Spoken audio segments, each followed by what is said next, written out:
तो good afternoon सभी लोगों को, ऑफलाइन और ऑनलाइन सभी लोगों को गुड आफ्टरनून। आइए हम लोग शुरुआत करते हैं मई और जून। देखिए सेकंड, हाँ हाँ, कौन सा?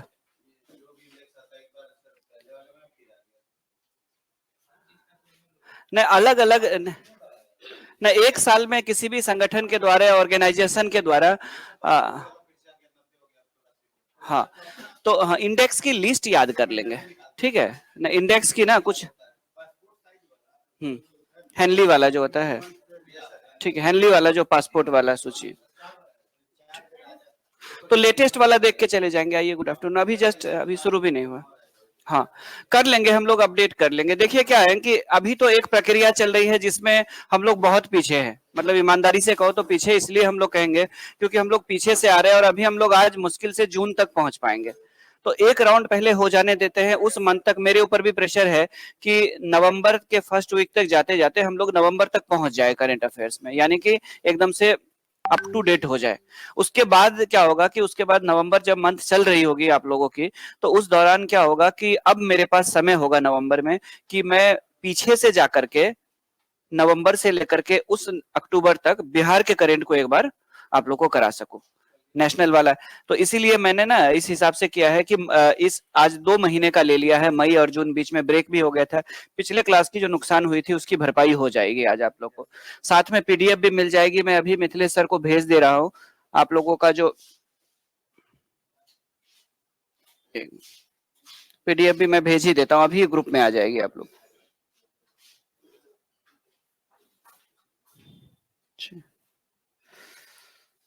चलिए, भेज दिया मैंने, तो मिल जाएगी आप लोग को अभी जस्ट। तो शुरुआत करते हैं।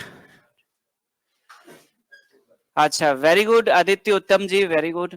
अच्छा हाँ, अलग अलग चैनल्स पे आते हैं तो वहां पे भी देखा था, खुशी की बात है। चलिए, लाइक कर दीजिएगा वहां पे भी। चलिए, अच्छा, अलग अलग चैनल्स पे मैं आता हूँ तो वो एक स्टूडेंट बता रहे हैं कि उन्होंने देखा। हाँ हाँ, आगे, ठीक है। आप लोग के भी तो दो दो आय के स्रोत होंगे तो हम शिक्षक के नहीं होने चाहिए क्या? क्या है कि नहीं? तो चलिए, तो मई में हुआ ये था कि जब अप्रैल में सेकेंड वेव आई थी और सब कुछ बंद हो गया था, तो सरकार की एक बड़े मुद्दे पे बार बार लोगों ने आलोचना की थी कि सब कुछ बंद है लेकिन एक चीज खुला हुआ है, और उसमें सरकार कहीं से दोषी नहीं था। वो चुनाव आयोग करवा रही थी, और वो क्या था? चुनाव थे। तो कुछ राज्य और कुछ केंद्र शासित प्रदेश में चुनाव हुए थे, असम में, वेस्ट बंगाल में, ठीक है। उसके बाद कहाँ पे? तमिलनाडु में और पुदुचेरी में, ठीक है। 3 राज्य और केंद्र शासित प्रदेश में हुए थे। बिहार तो नवंबर वाला ही था, वो पिछले बाल का था, बिहार और केरल था।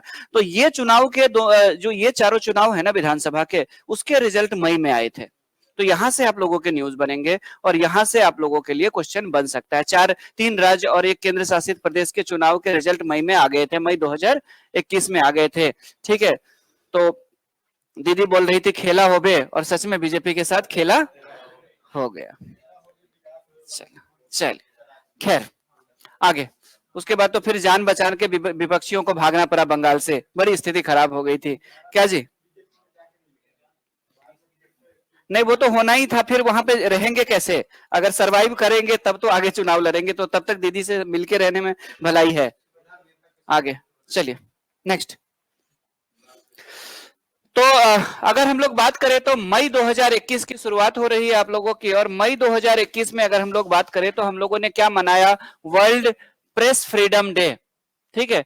विश्व प्रेस स्वतंत्रता दिवस मनाया। हालांकि जब इसकी इंडेक्स जारी की जाती है तो आपको पता होगा कि इंडिया की रैंकिंग बहुत अच्छी नहीं होती है, बहुत बेकार वाली ही रैंकिंग होती है। पता नहीं कैसे रैंकिंग होता है, कई सारे बेकार देशों की भी रैंकिंग इंडिया से अच्छी होती है।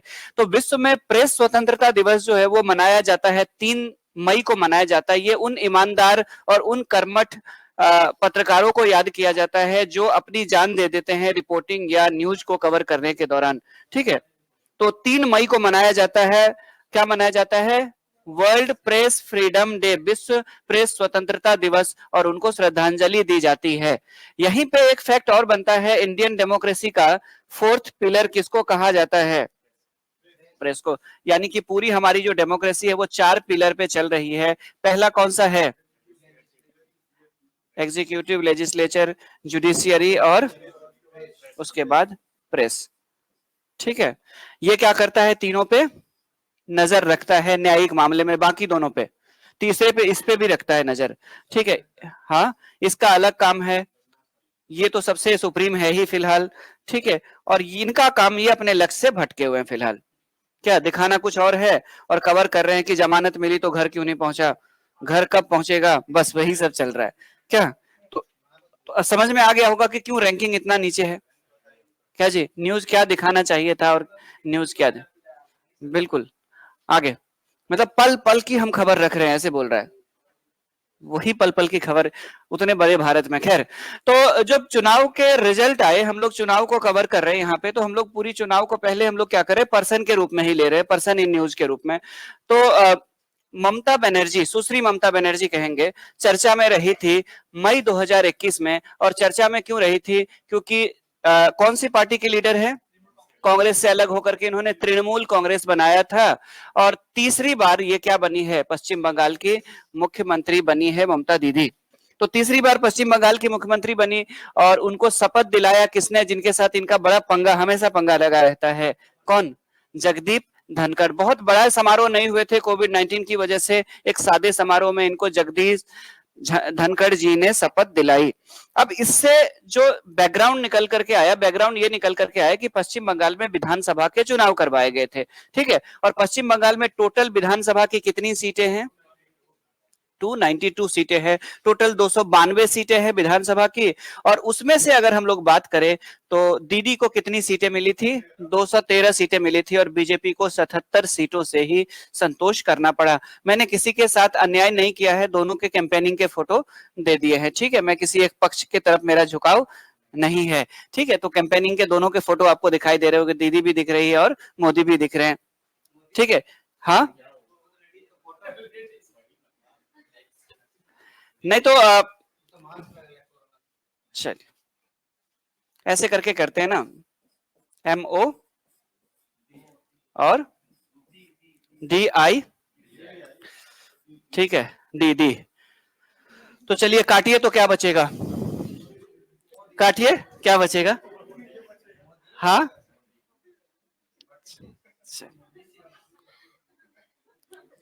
देख लीजिए, डी से डी काट काट दीजिए, और आई से क्या बच रहा है?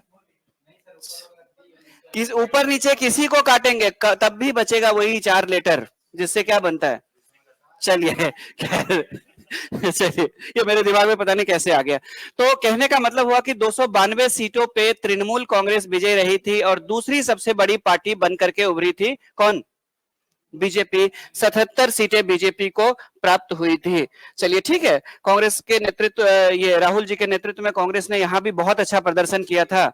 ठीक है, चलिए खैर, अब हाँ, हाँ, हाँ, नंदीग्राम सीट से हार गई थी। तो ये पूरी कहानी आप लोगों ने पढ़ी होगी कि हाँ, दीदी हार गई थी वहां से नंदीग्राम। शुभेंदु अधिकारी जो कि उन्हीं के पार्टी की उन्होंने बीजेपी ज्वाइन कर लिया था, और उन्होंने दीदी को वहां पे हराया था, जिस जगह से दीदी ने पहले आंदोलन की शुरुआत की थी।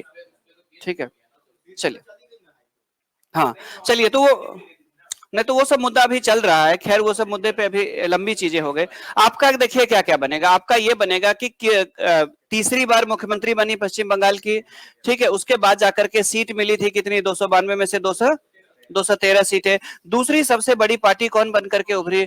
बीजेपी बन करके उभरी, 77 सीटें मिली। ठीक है, और उसके बाद हाँ हाँ, वो तो वो बाद की प्रक्रिया होगी, वो उसका डाटा हम लोग है। जगदीप धनखड़ वहां के क्या है? राज्यपाल है, और उन्होंने उनको पद की शपथ दिलाई। तो पॉलिटी का भी मिल गया। मुख्यमंत्री को शपथ कौन दिलाते हैं? राज्यपाल दिलाते हैं। राज्यपाल पश्चिम बंगाल के अभी कौन है गवर्नर? तो जगदीप धनखड़। इतने इंफॉर्मेशन आपके लिए पीटी के पॉइंट ऑफ व्यू से बीपीएससी में जरूरी था।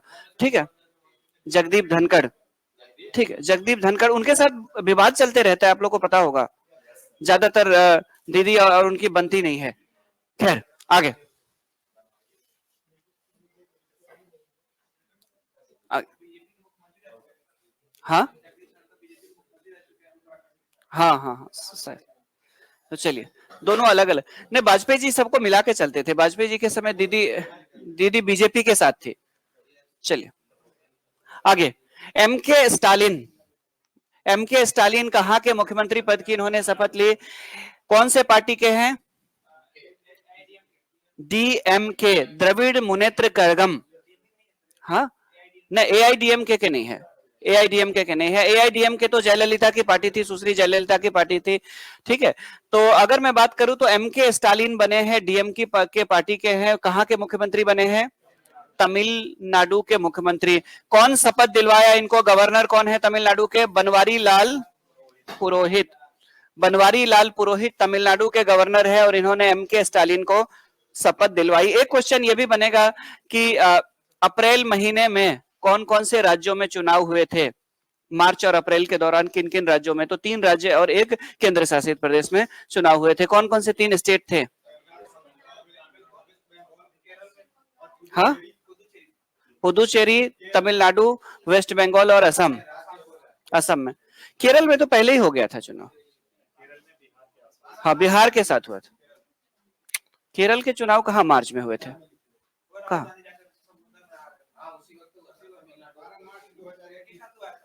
हाँ, अच्छा, केरल का चुनाव मैंने कवर किया है कि नहीं? चलिए, अच्छा, चलिए कोई नहीं हो जाएगा। अगर छूटा हुआ है तो कवर हो जाएगी केरल का। ठीक है, इतने सारे न्यूज है ना। चलिए, तो कौन थे? एमके स्टालिन बने तमिलनाडु के मुख्यमंत्री। अब नतीजे पर अगर गौर करें, विधानसभा चुनाव पे गौर करें तो मार्च और अप्रैल में यहाँ पे टोटल कितने विधानसभा की टोटल कितने सीटों के लिए चुनाव हुए थे? 234 के लिए। और पार्टी को कितनी सीट मिली? इनके पार्टी को, डीएमके को, द्रविड़ मुनेत्र कड़गम को कितनी सीटें मिली? 133 सीटें मिली। दूसरी सबसे बड़ी पार्टी बनकर के उभरी कौन सी? ये जयललिता की पार्टी है, स्वर्गीय जयललिता जी की पार्टी है। के पल्ली स्वामी जो है इनके नेतृत्व में चुनाव लड़ा था। एआईडीएमके को मिली है कितने? 66 सीटें। दूसरी सबसे बड़ी पार्टी, सीटें नहीं भी याद है, दूसरी सबसे बड़ी पार्टी डीएमके। और कौन बने? स्टालिन बने क्या? ठीक है, उनके बेटे हैं ना स्टालिन। हाँ, करुणानिधि के बेटे हैं स्टालिन। चलिए, हाँ बिल्कुल, दोनों विरोधी थे, आईडीएमके और डीएमके दोनों विरोधी थे, तो ये करुणानिधि के बेटे हैं ये स्टालिन। चलिए, वेरी गुड। तो चलिए, उसके बाद जाकर के अगर अगला देखें तो एन रंगा स्वामी। ठीक है, ये वाला चुनाव आप लोगों को याद होगा। ठीक है, पुदुचेरी में चुनाव हुए थे। पुदुचेरी केंद्र शासित प्रदेश है। भारत में 2 ऐसे यूनियन टेरिटोरी है आउट ऑफ 8 जिसमें विधानसभा है। ठीक है, कौन कौन से? एक दिल्ली और एक पुदुचेरी। और अगर विधानसभा होगी तो विधानसभा में ही बहुमत दल प्राप्त के नेता क्या बनते हैं? मुख्यमंत्री। तो स्वाभाविक रूप से 2 ऐसे स्टेट होंगे जहां पे सीएम भी होंगे। बाकी स्टेट में क्या होंगे? बाकी यूनियन, 2 ऐसे यूनियन टेरिटोरी, बाकी में क्या होंगे? हाँ, हाँ, उपराज्यपाल, डिप्टी गवर्नर होंगे।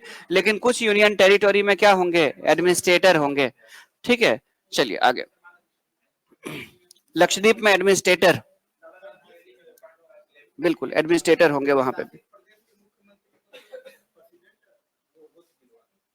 नहीं जी, उपराज्यपाल। जहां पे 2 जगह है वहां पे उपराज्यपाल, जहां पे 2 जगह होंगे वहां पे उपराज्यपाल, यानी एलजी साहब, लेफ्टिनेंट गवर्नर जिनको कहा जाता है। चलिए, तो एन रंगा स्वामी कांग्रेस से अलग होकर के इन्होंने अपनी एक पार्टी बनाई थी। ठीक है, इन्होंने अपनी एक पार्टी बनाई थी, उसका भी नाम कांग्रेस ही रखा हुआ है, रंगा स्वामी कांग्रेस करके है उनका नाम। ऑल इंडिया ऐसे एन रंगा स्वामी कांग्रेस। ठीक है, पूरा नाम है उनके पार्टी का ऑल इंडिया एन रंगा स्वामी कांग्रेस। लेकिन इन्होंने जब कांग्रेस से अलग होकर के चुनाव लड़ा तो इन्होंने क्या किया? बीजेपी के साथ गठबंधन किया। ठीक है, और बीजेपी के साथ गठबंधन करके इन्होंने क्या किया? कांग्रेस को सत्ता से बाहर किया। और फाइनली बीजेपी के समर्थन से अगर हम लोग देखें तो एन रंगा स्वामी कहां के मुख्यमंत्री बने हैं? पुदुचेरी के मुख्यमंत्री। और शपथ किसने दिलवाई? तमिलिसाई सौंदरराजन ने। ठीक है, इतना तो पूछेगा नहीं इनसे। अब यहाँ पे क्या हुआ था देख लीजिए, तो यहाँ पे कितनी सीटों के लिए चुनाव हुए थे? गठबंधन को टोटल मिली थी 16 सीटें, सबसे बड़ी पार्टी बनकर के उभरी थी ये। ठीक है, नेक्स्ट। सीट का तो नहीं दिया हुआ है कितने सीटें, सीट तो काफी कम है ना उसमें। हाँ, 16 है ना सिर्फ, विधानसभा में सिर्फ 16 सीट है पुदुचेरी में। हाँ, 30 है ना, वही तो नहीं, 30 सीटें हैं। हाँ वही तो, 30 सीटें हैं, 16 नहीं है। हाँ, 16 इनको मिला, इसीलिए बहुमत इनको मिला है। चलिए, ठीक है। अब सबसे बड़े चुनाव में से एक ये भी चुनाव था असम में। ठीक है, सबसे बड़े चुनाव में से एक था, ये भी कांग्रेस पार्टी से ही आए थे बीजेपी में, आपको पता होगा। ठीक है, और उस समय शिक्षा मंत्री रहे थे किनके, कांग्रेस सरकार में, इनके सरकार में, गोगोई सरकार में, ठीक है। और उसके बाद जाकर के अगर मैं बात करूं तो हेमंत बिश्व शर्मा इनका नाम है, और 10 मई 2021 को इन्होंने मुख्यमंत्री पद की शपथ ली है। जगदीश मुखी जी ने इनको शपथ दिलवाई है। अब चुनाव का देख ले कि असम में क्या हुआ। तो असम में विधानसभा जो चुनाव हुए थे, 126 सीट है विधानसभा में, और असम में टोटल इनकी अगर मैं बात करूं तो इनको कितनी सीटें मिली थी, 60 सीटें मिली थी। और इस तरह से इनको क्या मिल रहा है, बहुमत से थोड़ा सा ज्यादा है या कम है, कम है। तो गठबंधन मिला करके, गठबंधन के साथ मिला करके इनको बहुमत मिली है, बीजेपी को 60 सीटें मिली है। हाँ, असम गण परिषद जो है वहां की एक पार्टी है, उसके साथ मिला करके हेमंत बिश्व शर्मा वहां के मुख्यमंत्री बने हैं। चलिए नेक्स्ट, अजीत सिंह, इंडियन लोक दल, आप लोगों ने एक पार्टी सुनी होगी, और आज से 15-20 साल पहले इस पार्टी का दबदबा हुआ करता था, खास करके कहां पे, कौन से क्षेत्र में, पश्चिमी उत्तर प्रदेश, ठीक है, बागपत, मेरठ, मुरादाबाद, ये सब का पूरा जो एरिया है जिसको वेस्टर्न यूपी हम लोग कहते हैं। इन्होंने एक बार अलग से एक राज्य की भी मांग की थी, आप लोगों ने सुना होगा हरित प्रदेश, आप लोगों ने कभी सुना है? इंडिया में स्टेट रीऑर्गेनाइजेशन को लेकर के बहुत सारे मूवमेंट चल रहे हैं, आंदोलन चल रहे हैं, जैसे मिथिला राज्य को लेकर के, कूच बिहार स्टेट को लेकर के, विदर्भा को लेकर के चल रही है। तो उसी में से अगर बात करें तो पश्चिमी उत्तर प्रदेश के आसपास के एरिया, जो जो हरित क्रांति वाला एरिया है, ग्रीन रेवोल्यूशन वाला एरिया है, उस मूवमेंट से भी ये जुड़े हुए थे, किसान नेता माने जाते हैं अपने क्षेत्र के, ठीक है। चौधरी परिवार कहने का मतलब है कि ये उससे थे, जाट समुदाय से आते हैं, जाट समुदाय के नेता थे ये। और अगर बात करें तो केंद्र में भी कई बार मंत्री रहे, यूपीए सरकार में, ठीक है, यूपीए सरकार में इन्होंने समर्थन दिया था तो मंत्री रहे थे। तो आपसे पूछा जा सकता है कि चौधरी अजीत सिंह जिनकी मृत्यु हो गई वो किस पार्टी से जुड़े हुए थे, तो इंडियन लोकदल, ठीक है, राष्ट्रीय लोकदल RLD से जुड़े हुए थे, फाउंडर भी थे इनका। जैसा कि रामविलास पासवान में भी पूछा गया था कि किस पार्टी के संस्थापक थे, यही पूछा था, या शुरुआत किससे किया था, ये पूछा था। हाँ, समता पार्टी, अच्छा, समता पार्टी एक हुआ करता था जिसमें नीतीश जी भी थे।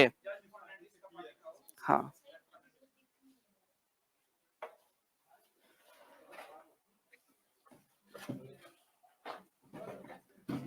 अब हो गया, चलिए आगे। हाँ, चौधरी चरण सिंह किसान नेता थे, ठीक है, और भारत के प्रधानमंत्री भी रहे थे, और उन्हीं के ये पुत्र हैं, सुपुत्र हैं। चलिए ठीक है, आगे। बिल्कुल IITN भी थे, इनके बारे में मैंने रिसर्च किया है, पढ़े लिखे, हाँ, पढ़े लिखे व्यक्ति थे। आगे, राष्ट्रीय प्रौद्योगिकी दिवस, नेशनल टेक्नोलॉजी डे कब मनाया जाता है? 11 मई को मनाया जाता है। इसमें इससे ज्यादा इंफॉर्मेशन कुछ हो नहीं रहा था, तो हम लोगों ने बस इतना हमें कवर करना है कि 11 मई को नेशनल क्या मनाते हैं, टेक्नोलॉजी डे मनाते हैं। चलिए आगे, थीम क्या था? एक सतत भविष्य के लिए विज्ञान और प्रौद्योगिकी, ठीक है, थीम इसका क्या था? एक सतत, science and technology for a sustainable future. Sustainable future का मतलब क्या होता है? सस्टेनेबल वर्ड आप लोगों ने सुने हैं? सतत, हाँ, सस्टेनेबल डेवलपमेंट, एनवायरनमेंट में आपको आंसर लिखने पड़ते हैं मेंस में। सस्टेनेबल डेवलपमेंट का मतलब होता है कि नेचुरल रिसोर्स का हम इस प्रकार इस्तेमाल करें कि इन्वायरमेंट को नुकसान भी ना हो और आगे जनरेशन के लिए भी वो बचा रहे, ठीक है, उसको सस्टेनेबल डेवलपमेंट कहा जाता है, ठीक है, सतत विकास। आगे, तो इतनी बातें समझ में आ गई। 11 मई को मनाते हैं हम लोग कौन सा? National technology day. पुदुचेरी चर्चा में रहा, भारत सरकार का एक मिशन चल रहा है, हर घर नल जल, ठीक है। अभी आप गांव में जाएंगे तो देखेंगे आपके गांव के आसपास भी नल से पानी आने शुरू हो गए होंगे, क्या जी, आ रहे हैं ना? कई सारे जगहों पे टंकी भी दिखाई दे रहे हैं। सरकार का मेन उद्देश्य क्या है? देखिए, ऐसा नहीं है कि आपको लगेगा कि नहीं बिहार में तो सबके पास चापाकल है। कई सारे क्षेत्रों में आपको बता दूं कि जो चापाकल होती है ना, उसके पानी जब अंदर से निकाला जाता है तो कोई ना कोई खतरनाक उसमें केमिकल्स हो सकते हैं, ठीक है, आर्सेनिक, और बहुत ज्यादा नुकसान भी करता है, वो आपको पता होगा। हाँ बिल्कुल, रिपोर्ट भी आई है। तो ऐसी स्थिति में लोग हैंडपंप तो लगवा लेते हैं अपना और खुद से पानी निकाल के पीते हैं, ज्यादा जगह पे तो ठीक है, लेकिन कुछ जगह में धीरे धीरे हल्की मात्रा में जो ये नैनोग्राम होती है वो उनकी बॉडी को खराब कर रही है। तो ऐसी सिचुएशन में सरकार चाहती है कि कोई व्यक्ति ऐसे खुले वाला पानी नहीं पिए, हर घर पानी कैसे पहुंचाया जाए? नल के माध्यम से पाइप वाला वाटर पहुंचाया जाए, ड्रिंकिंग वाटर के लिए पहुंचाया जाए, और ये केंद्र सरकार की योजना है। इस क्रम में अगर हम लोग देखें, बेसिकली किसके लिए? रूरल एरिया के लिए। हर घर जो नल जल मिशन है वो किसके लिए है? रूरल एरिया में पाइप्ड वाटर पहुंचाने का ये मिशन है, क्योंकि अर्बन एरिया में ऑलरेडी वहां की जो वो होती है, जल बोर्ड होती है, वो ऑलरेडी पहुंचाती है।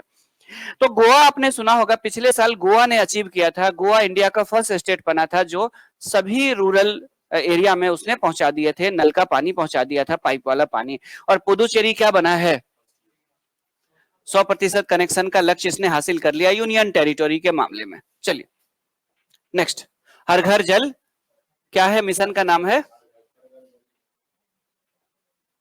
आगे कौन कौन से, इससे पहले गोवा, फिर तेलंगाना, अंडमान निकोबार पहले कर लिया। देखिए केंद्र शासित प्रदेश में पुदुचेरी नहीं होगा, पहले first Andaman Nicobar, first state Goa, फिर Telangana, first union territory Andaman Nicobar, फिर पुदुचेरी। बिहार को अभी लक्ष्य पूरा करने के लिए एक लंबा समय लगेगा। अच्छा, करंट अफेयर्स पर मैं बिहार का तैयार कर रहा था तो उसमें देखा कि बिहार के मैक्सिमम डिस्ट्रिक्ट को वो क्लियर किया जा चुका है खुले में शौच से मुक्त।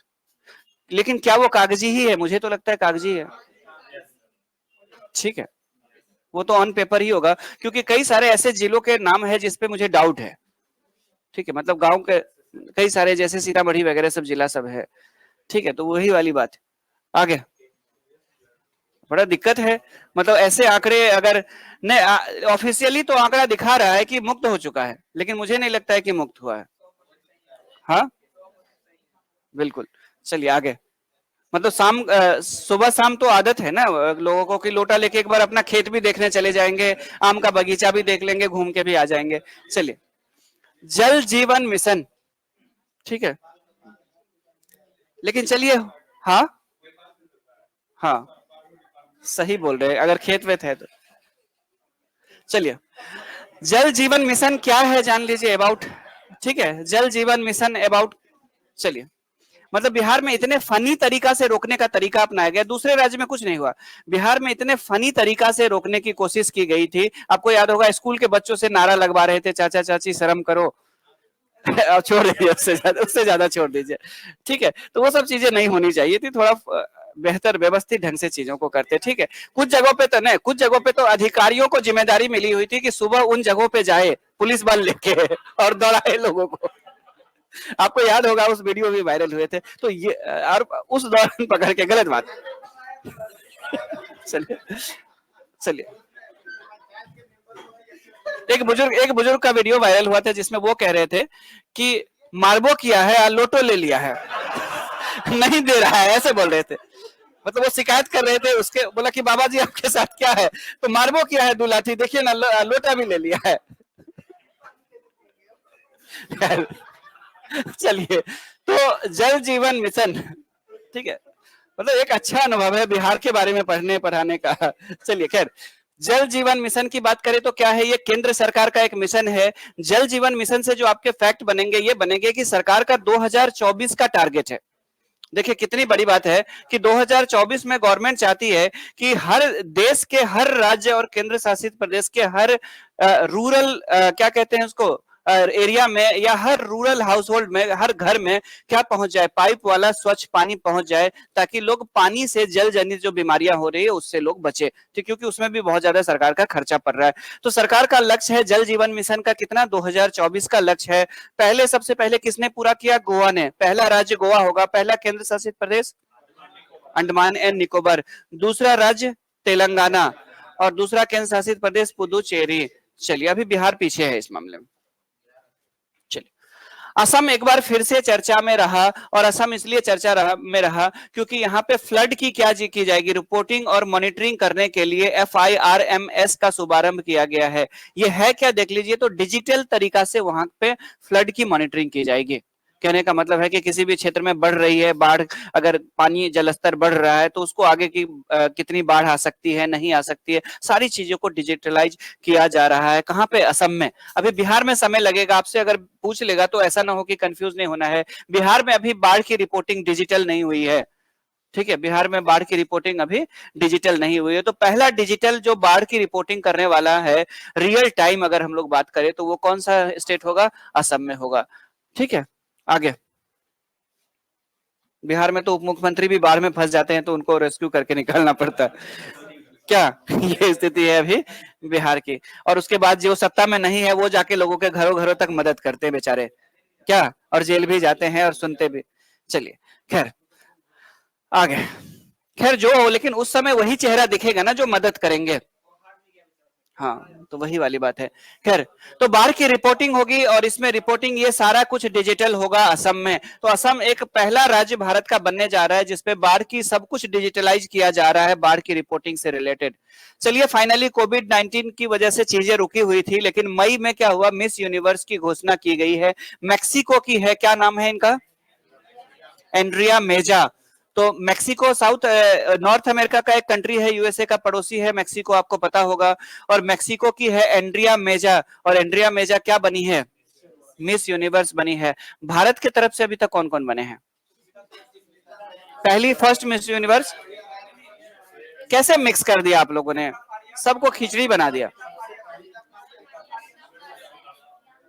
सब मिक्स कर दिया आप लोगों ने। Doctor Reita Faria Miss World, Sushmita Sen Miss Universe, Aishwarya Rai Miss World, Priyanka Chopra Miss World, Lara Dutta Miss Universe, और उसके बाद मानुषी छिल्लर मिस वर्ल्ड। ठीक है, तो ऐसे याद होना चाहिए। फर्स्ट मिस वर्ल्ड इंडिया की कौन सी होगी? रीता फारिया। और first miss universe Sushmita Sen. चलिए ठीक है, अब सुन लीजिए। मिस इंडिया का देखिए होता क्या है कि मिस इंडिया जो फेमिना करती थी, पहले फेमिना उसका आयोजन करती थी, तो मिस इंडिया जो वो होती है, जो जो कंपटीशन होती है उसमें दो विनर चुने जाते हैं। ठीक है, जो फर्स्ट पे आते हैं उनको वो मिस यूनिवर्स के लिए जाते हैं।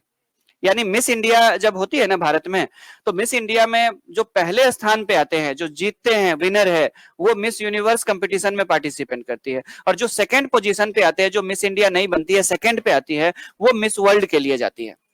आए समझ में? ठीक है। हाँ, पैरामीटर ये है कि ज्यूरीज बैठती है, ज्यूरी बैठते हैं, ज्यूरी उनका वो क्या कहते हैं उसको, सुंदरता चेक करते हैं। व्यक्तित्व सुंदरता का मतलब सिर्फ बोलना, ज्ञान होना, प्रेजेंटेशन सब कुछ मायने रखती है। पूरा एक प्रोग्राम होता है, 1-1.5 महीने का चलता है, और उसके बाद जाकर के फाइनली उनको अलग अलग लोगों के द्वारा, जजेस के द्वारा जो पॉइंट दिया जाता है उसके अकॉर्डिंग होती है। अंतिम में उनकी वो होती है, क्या कहते हैं उसको, लास्ट राउंड की इंटरव्यू होती है। उसके बाद जाकर के उनका, हाँ, इंटरव्यू टाइप का होता है, सवाल पूछे जाते हैं, उसके भी मार्क्स होते हैं। ठीक है, सवाल पूछे जाते हैं और उसमें प्रेजेंस ऑफ माइंड चेक किया जाता है उनका। ठीक है, तो फाइनली दोनों ही, ऐश्वर्या राय और सुष्मिता सेन, दोनों थी 1994 वाले में। ठीक है, तो पहले स्थान पे कौन थी? सुष्मिता सेन, तो वो गई थी मिस यूनिवर्स के लिए, और ऐश्वर्या गई थी मिस वर्ल्ड के लिए गई थी। ठीक है, तो चलिए, भारत की तरफ से जो गई थी मिस इंडिया, भारत की तरफ से कौन गई थी? एडलाइन कैस्टेलिनो। ठीक है, ये भारतीय लगता तो नहीं है भारतीय, लेकिन भारतीय थी, और टॉप 4 में जगह बनाई थी, ये चौथे स्थान पे रही थी। चलिए, एक उपलब्धि है, टॉप 3 तो नहीं रही थी। तो मिस यूनिवर्स 2021 आपसे पूछेगा कौन है, याद रहे, एंड्रिया 20 होगी, सॉरी, मिस एंड्रिया गेजा फ्रॉम मैक्सिको। राहुल द्रविड़, चलिए आज जब हम लोग न्यूज कर रहे हैं, तो ये तो न्यूज पुराना हो चुका है, आज जब हम लोग कर रहे हैं तो आपको पता होगा कि बीसीसीआई ने वैकेंसी जारी की है। कौन से पोस्ट खाली है? ठीक है, एक पोस्ट खाली है जिसमें जो व्यक्ति है वो पीने से फुर्सत ही नहीं रहता है, क्या है कि नहीं? तो उस व्यक्ति को हटा करके क्या किया जाएगा?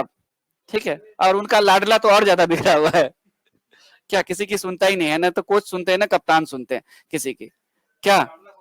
हाँ, नहीं, लाडला को बिगाड़ दिया है ना उसने, गुरु ने, जैसा गुरु होगा वैसा ही नहीं चेला होगा। चलिए, तो राहुल द्रविड़ की बात करें तो एनसीए आपको पता होगा, नेशनल क्रिकेट एकेडमी के हेड कोच है। ठीक है, अंडर 19 को तैयार करने में, जूनियर टीम को तैयार करने में, इंडिया ए टीम को तैयार करने में इनकी सबसे महत्वपूर्ण भूमिका रही है। तराश करके खिलाड़ियों को नेशनल टीम में भेज रहे हैं, और इनकी इसी भूमिका को देखते हुए जब 2 इंडिया की टीम बनी थी, एक टीम इंग्लैंड में क्या खेल रही थी, टेस्ट सीरीज खेल रही थी, और दूसरी जो टीम थी उसको श्रीलंका में भेजा गया था। किनके लीडरशिप में? शिखर धवन कैप्टन थे, और उनको भेजा गया था, और उसमें इनको हेड कोच बनाया गया था उस टीम का जो टीम श्रीलंका में गई हुई थी।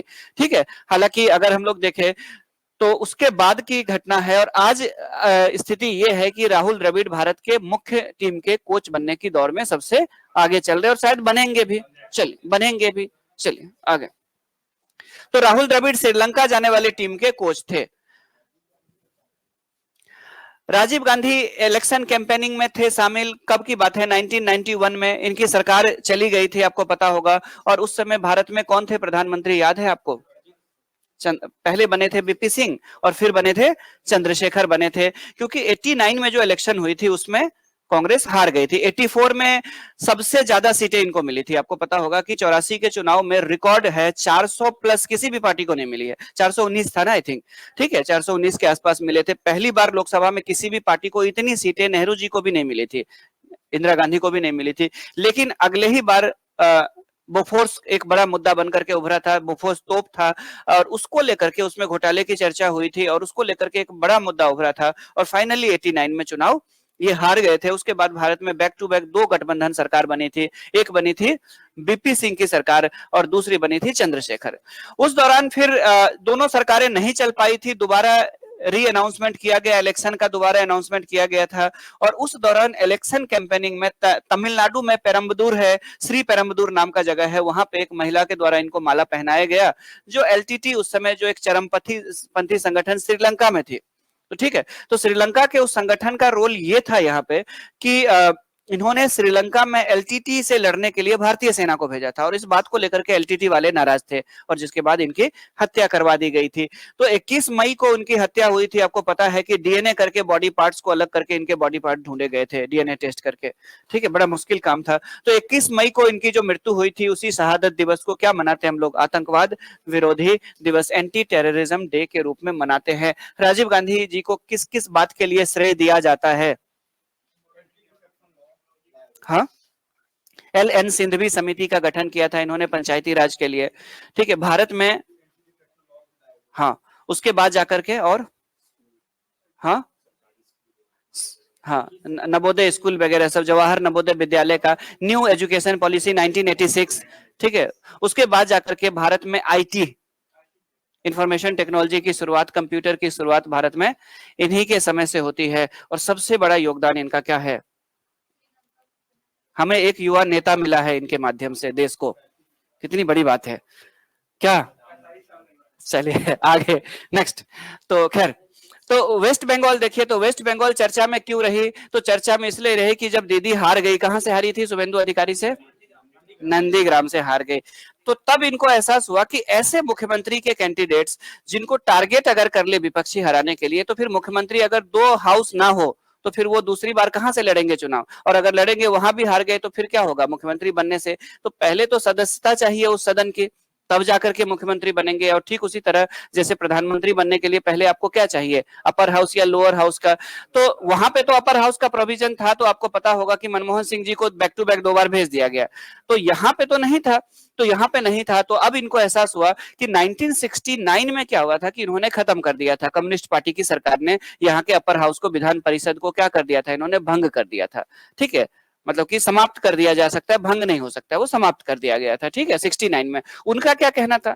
तो उनका ये कहना था कि वो समाज में समानता की बात करते हैं। कौन? Communist party. तो उनका आरोप ये था कि ये एलिट वर्गों का क्या होता है, एक संगठन होता है इसमें हाईफाई लोगों का, और इसलिए उन्होंने समाप्त कर दिया था। अब दीदी को एहसास हुआ कि यहाँ पे भी रहना जरूरी है, विधान परिषद होनी चाहिए, ताकि मुख्यमंत्री या कोई ऐसे व्यक्ति, टैलेंटेड व्यक्ति जो पार्टी से तो जुड़ा हो लेकिन चुनाव नहीं जीत सके, तो उनको विधान परिषद में भेजिए पहले और फिर उनको क्या कीजिए? मंत्री बना के वहां से पिक कर लीजिए। ऐसे ही केंद्र में भी होता है, कई सारे राज्यसभा सांसद जो होते थे वो क्या बनते थे? मंत्री तो बनते थे लेकिन लोकसभा का चुनाव नहीं जीत पाते थे। जेटली साहब भी तो वही थे, फाइनेंस मिनिस्टर भी वही थे।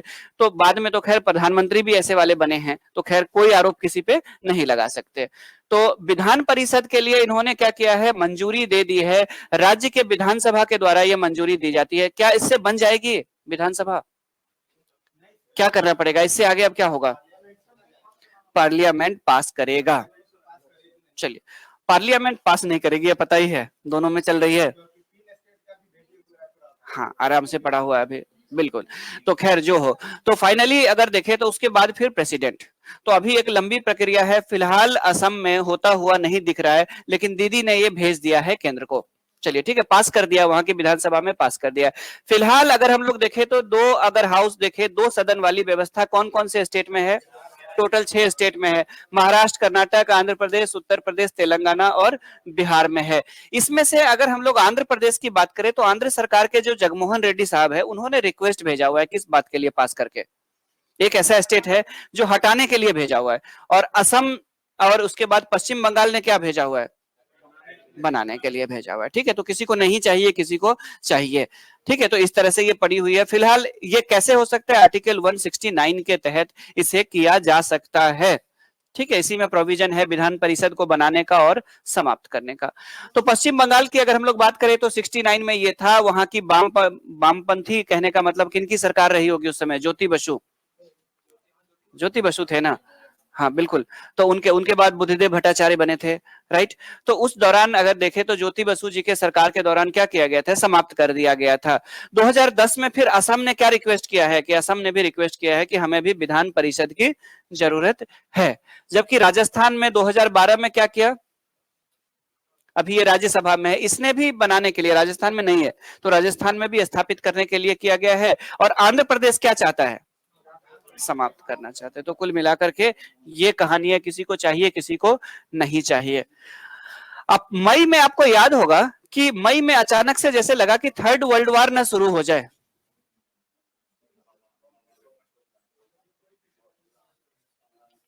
अच्छा, एक स्टूडेंट कह रहे हैं, आदित्य उत्तम जी कह रहे हैं कि विधान परिषद में जगमोहन रेड्डी साहब को बहुमत नहीं है, इसीलिए वो चाहते हैं कि ये हाउस समाप्त हो जाए।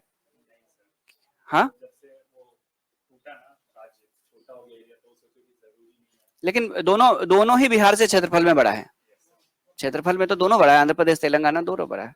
खैर, तो अचानक से लगा कि थर्ड वर्ल्ड वॉर शुरू हो जाएगा। और शुरुआत इसकी ये हुई थी, मैं आपको एक नक्शा दिखा देता हूँ। शुरुआत इसकी यहां से हुई थी, ये है मेडिटेरेनियन सी, भूमध्य सागर इसको कहते हैं, आप लोग को पता होगा। ठीक है, यहाँ पे यूरोप है, यहाँ पे कौन सा है, अफ्रीका है, और ये कौन सा पार्ट है, एशिया का पार्ट है। तीन कॉन्टिनेंट आकर के यहाँ पे मिलते हैं। ये यहां से यहां तक इजराइल है, और इसी इजराइल की जमीन पे यहाँ पे ये है वेस्ट बैंक, और ये छोटा सा है गाजा। ठीक है, गाजा बेल्ट या गाजा पट्टी इसको कहते हैं, भूमध्य सागर के किनारे है, और ये वेस्ट बैंक है। और ये दोनों मिला करके क्या बनता है, फिलिस्तीन। फिलिस्तीन नाम का एक देश बनता है, और इसी के अंदर, और यहीं पे इजराइल और फिलिस्तीन के बीच में लड़ाई होती है। होता यह है कि इजराइल, फिलहाल अगर देखें तो फिलिस्तीन में एक चरमपंथी संगठन है जिसका नाम है हमास।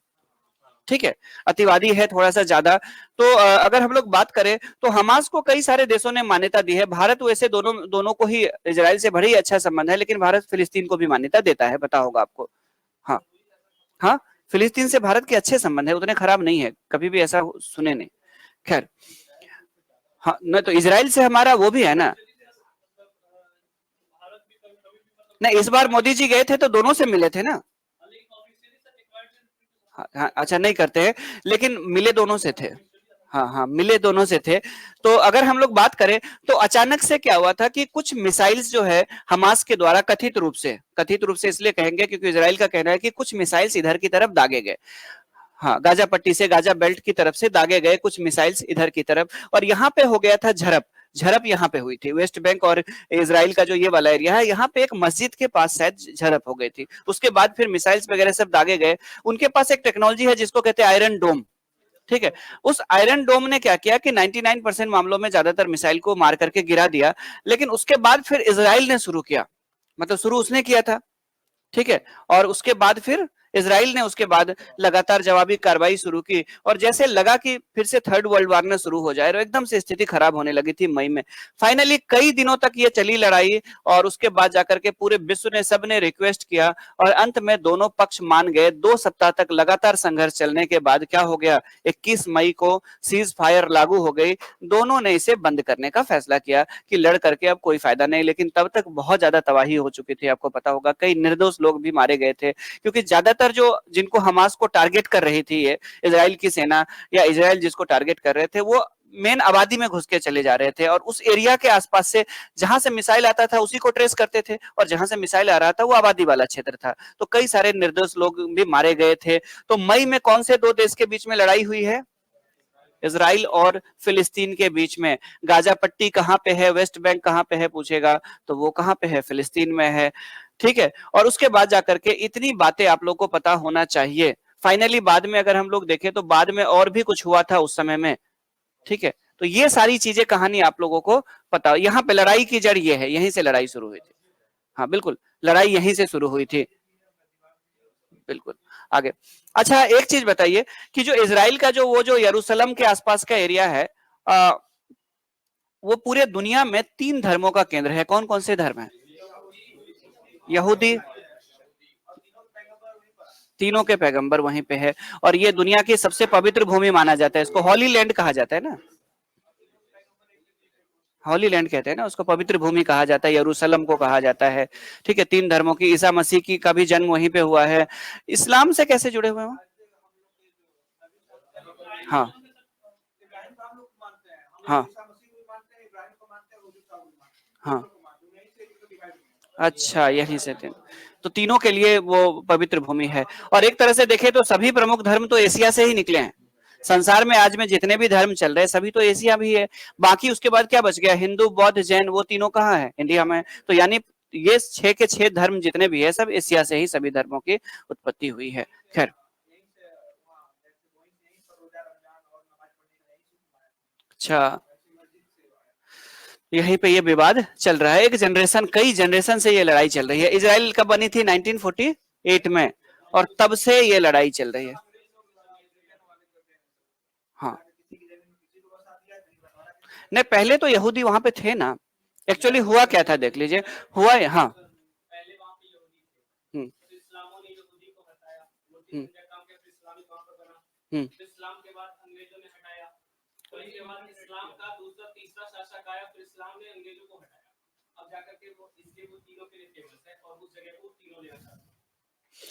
देखिए शुरुआत में क्या था, नहीं नहीं, वो जो एरिया है, जो इजराइल का एरिया है, वो यहूदी का था शुरू में।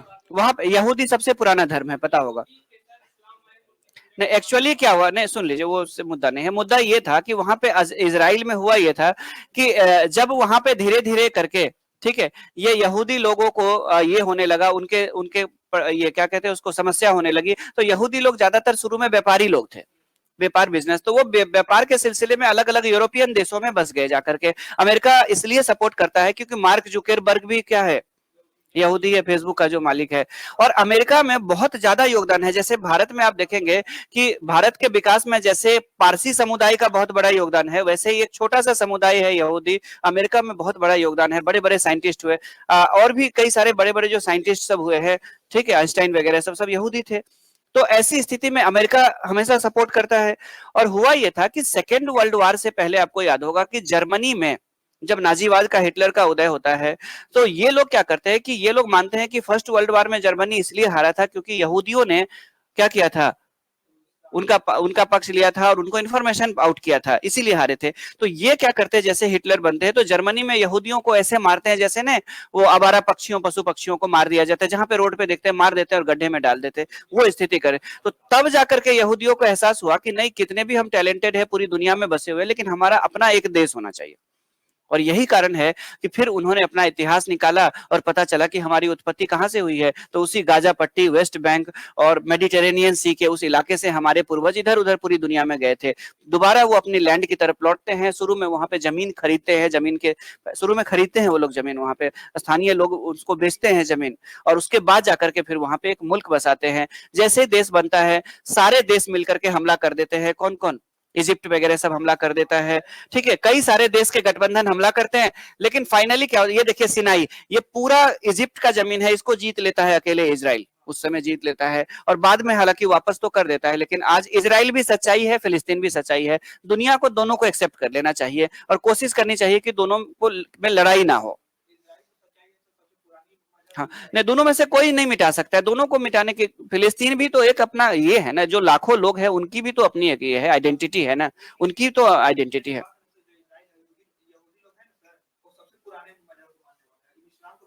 हाँ, ने कहने का मतलब है कि फिलिस्तीन भी एक समूह है जिनके बातें सुनी जानी चाहिए। हाँ ये है कि फिलिस्तीन भी किसी चरमपंथी को सपोर्ट ना करे, हमास जैसे, क्योंकि हमास वगैरह सब की बात करें तो उनका रिकॉर्ड बहुत अच्छा नहीं है। ठीक है, अगर आप तालिबान अगर शांति की बात करेंगे तो कितने लोग भरोसा करेंगे उनपे, तो वही वाली बात है। ठीक है, अभी फुटबॉल टीम की एक लड़की थी, पता होगा, वहां की जो महिला जितनी भी खिलाड़ी थी उनको ढूंढ ढूंढ करके मारा जा रहा है अब। ठीक है, खैर आगे। अंतरराष्ट्रीय जैव विविधता दिवस, इंटरनेशनल बायोडाइवर्सिटी डे कितने तारीख को मनाया जाता है, 22 मई को मनाया जाता है। ये याद रहेगा आप लोग का। थीम क्या था, विश्व जैव विविधता संरक्षण दिवस, इसी को कहा जाता है। थीम का तो ऐसे यूएनओ के द्वारा मनाया जाता है इसको। 22 मई को क्या मनाते हैं हम लोग, इंटरनेशनल बायोडाइवर्सिटी, 22 मई को मनाते हैं। थीम ऐसा कुछ था नहीं इस बार वैसे। खैर, सुबोध कुमार जायसवाल क्या बने हैं, ये सीबीआई के डायरेक्टर, महाराष्ट्र ठीक है, महाराष्ट्र में थे ये पुलिस में, और उसके बाद जाकर के इनको बनाया गया किस सीबीआई का डायरेक्टर। क्या नाम है इनका? Sumod Kumar. World no tobacco day, तंबाकू निषेध दिवस कह लीजिए इसको, कब मनाया जाता है? 31 मई को मनाया जाता है। तंबाकू से होने वाले नुकसान के प्रति जागरूकता के लिए मनाया जाता है। क्या जी? 31 मई को विश्व क्या मनाया जाता है? World no tobacco day. अच्छा, टोबैको इंडिया में कैसे आया? पुर्तगाली लेके आए थे। कहां पे लेके आए थे? सबसे पहले साउथ इंडिया में। उस समय भारत में शासक कौन थे? औरंगजेब। औरंगजेब के समय आया था। ठीक है, और औरंगजेब जब दक्कन में अभियान में जाते हैं अकबर सेकंड का पीछा करते हुए, उनका बेटा था ना एक, उनके, हाँ, पुर्तगाली आ चुके थे भारत में औरंगजेब के समय। जहांगीर के समय ही पुर्तगाली आए। नहीं, 1498 में आए थे ना, तो 1498 में कौन थे? अकबर थे उस समय, अकबर थे उस समय। ठीक है, तो उसी समय आ गए थे। लेकिन औरंगजेब जब साउथ के अभियान में जाते हैं ना, तो उस दौरान उनके कुछ सैनिक को शिकायत मिलती है ये कि उनके कुछ सैनिक एक विशेष प्रकार का नशा ले रहे हैं। तो औरंगजेब उसके बाद वो करता है, ठीक है, वो जारी करता है कि अगर किसी से के यहाँ मिल गया तंबाकू किसी सैनिक के यहाँ, तो उसको बर्खास्त कर दिया जाएगा। लेकिन जो जाता था दक्षिण अभियान में वो तंबाकू की आदत लेके आता था सेना में, और इस तरह से सेना में तंबाकू की पूरी फैल गई थी। औरंगजेब एकदम सख्त था उस मामले में, लेकिन धीरे धीरे सारे नशेड़ी हो गए थे उनके। ठीक है, बिल्कुल। तो उसके बाद फाइनली ये हुआ, नहीं औरंगजेब नशा नहीं करता था, लेकिन वो अफीम लेता था। आपको पता होगा मुगल बादशाह में कौन सा? हुमायूं। हुमायूं अफीम लेता था। ठीक है, वो तो खैर वो अलग ही शौकीन, उसके तो शौक ही अलग थे। खैर जाने दीजिए। तो मेरे कहने का मतलब ये हुआ कि नो टोबैको डे 31 मई को मनाया जाता है। अच्छा, कौन से देश से लाया था तंबाकू? साउथ अमेरिका से ना, साउथ अमेरिका कॉन्टिनेंट से आए थे ना तंबाकू इंडिया में। हाँ, तो पुर्तगाली लोग दक्षिण अमेरिका से लाए थे। चलिए आगे, नेक्स्ट। नहीं होते थे तंबाकू। अब सुन लीजिए ना, तो तंबाकू भारतीय मूल का है। पुर्तगाली लोग क्या क्या लाए थे? तंबाकू लाए थे, हाँ, उसके बाद नहीं, और ये मक्का। मक्का भारतीय नहीं है, मक्का तो भारत में 350-400 साल पहले आया। लीची, ठीक है, ये सब भारत के नहीं है। चलिए आगे, हाँ, आलू भी नहीं है। चलिए नेक्स्ट, टमाटर भी नहीं है भारत का। चलिए, बिल्कुल, लैटिन अमेरिका जो दक्षिण अमेरिकी देश है वहां से। चलिए, वंदे भारत मिशन कोविड 19 का जो पहली लहर शुरू हुई थी, तो कुछ भारतीय लोग विदेश यात्रा पे थे और अचानक से फंस गए थे, क्योंकि एकदम से सारे देशों ने क्या किया? तेजी से लॉकडाउन लागू कर दिया। तो भारत सरकार की जिम्मेदारी थी कि जो अपने नागरिक अलग अलग देशों में फंसे हुए हैं उनको सुरक्षित रूप से क्या किया जाए? वापस अपने स्वदेश लाया जाए, क्योंकि कोविड 19 की वजह से सभी कंट्री में जो हमारे वो गए हुए थे, टूरिस्ट गए थे, कोई रिप्रेजेंटेटिव, कुछ भी जो जो लोग जहां विदेश में थे, घूमने गए थे या किसी कारण से गए थे, पढ़ने गए थे, सब एकदम से फंस गए। और लॉकडाउन की स्थिति की वजह से तो उन्होंने अपने अपने एम्बेसी से, इंडियन एम्बेसी से वहां पे संपर्क किया, और एयर इंडिया के द्वारा 2 अभियान चला था। एक अभियान एयर इंडिया का चला था, और एक समुद्री देशों के लिए अभियान चला था इंडियन नेवी का। कौन सा?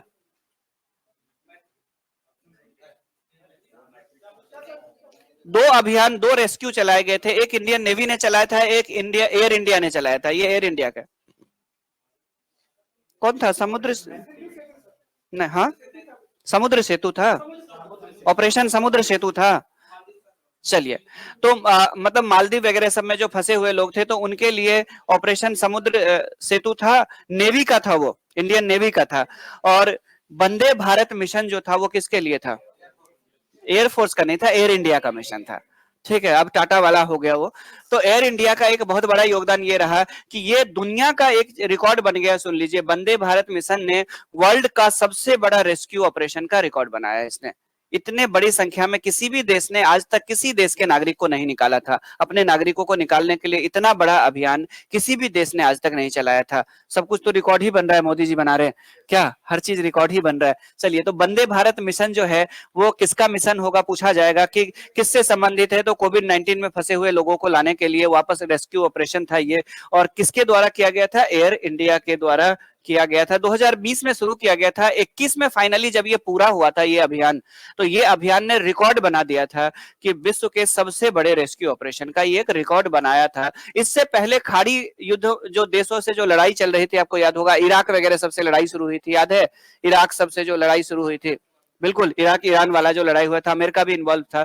उस दौरान भी कई सारे उन देशों में जो भारतीय लोग फंसे हुए थे, उस दौरान भी लाए गए थे बहुत सारे लोगों को, लेकिन उसको भी रोका, उससे भी ज्यादा बड़ा रिकॉर्ड बनाया है इस बार। खैर, अच्छा, प्रेस स्वतंत्रता दिवस, अच्छा ये हो गया था, चलिए आगे 3, चलिए नेक्स्ट। 2 साइक्लोन चर्चा में रहे थे, एक तो ताउते के लिखा जाता है, प्रोनाउंसिएशन नहीं होता है उसका, और दूसरा कौन था, याश। ठीक है, तो आप लोग को बताना यह है कि ताउते और यास जो है वो किस टाइप का साइक्लोन है, ट्रॉपिकल या टेम्परेट, ट्रॉपिकल साइक्लोन है। ठीक है, उष्ण कटिबंधीय चक्रवात है, जो बेसिकली कहां पे आते हैं, ट्रॉपिक ऑफ कैंसर से लेके ट्रॉपिक ऑफ कैप्रिकॉर्न के बीच में, कर्क रेखा और मकर रेखा के बीच में आने वाले चक्रवात को क्या कहा जाता है, उष्ण कटिबंधीय चक्रवात।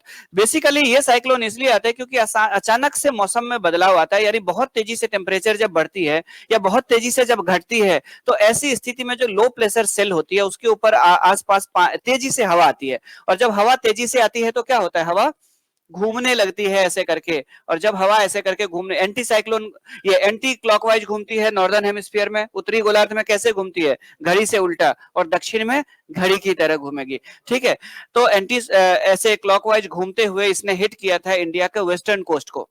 ठीक है, और वेस्टर्न कोस्ट को हिट करने के बाद ये बहुत शक्तिशाली बन गई थी। हालांकि आपको पता है कि साइक्लोन को ट्रेस करने के लिए भारत के पास ऑलरेडी बहुत सारे सैटेलाइट्स है, इसरो ऑलरेडी काम कर रहा है, इसलिए ज्यादा से ज्यादा जान माल का नुकसान नहीं हुआ था जैसे पहले हो रहे थे। तो आपसे पूछेगा कि ताउते ये मई में आने वाले साइक्लोन का नाम पूछेगा आपको, और कौन से क्षेत्र को प्रभावित किया था, तो वो इंडिया के वेस्टर्न कोस्ट को प्रभाव डाला था। यहां से 2-3 क्वेश्चन और बन सकता है कि जैसे किस देश ने इसका नाम रखा था ताउते,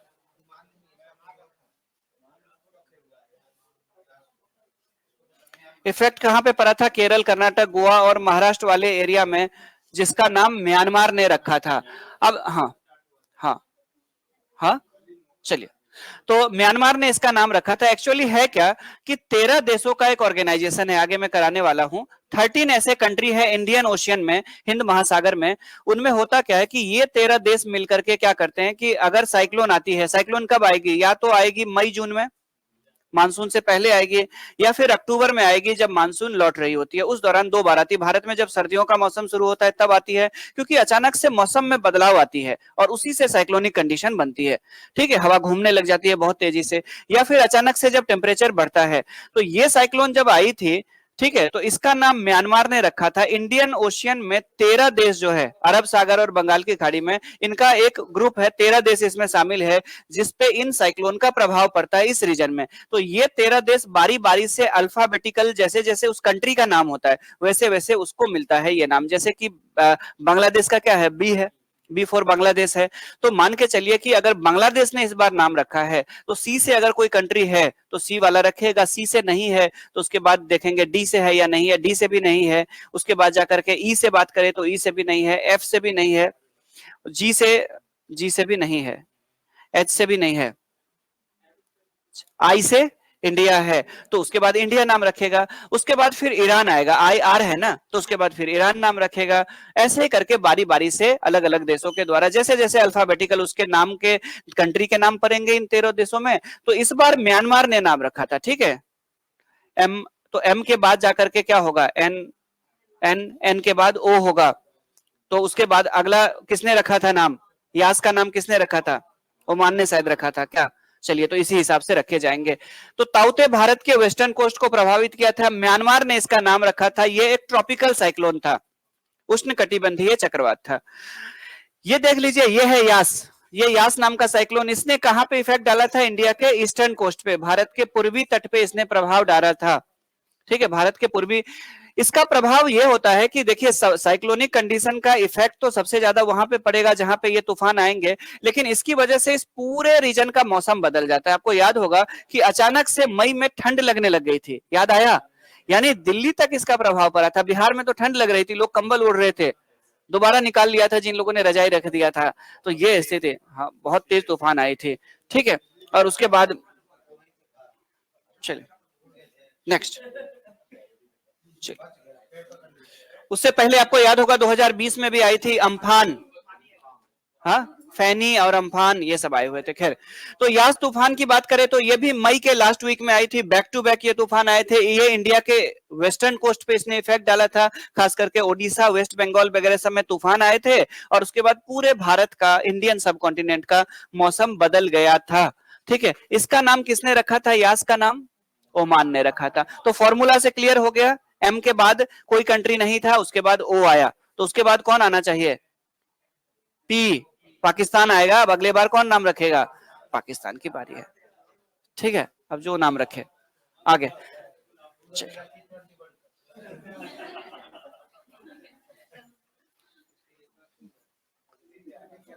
मतलब सुन रहे हैं कि टॉस होने के बाद सिक्का गायब हो रहा है। हाँ हाँ,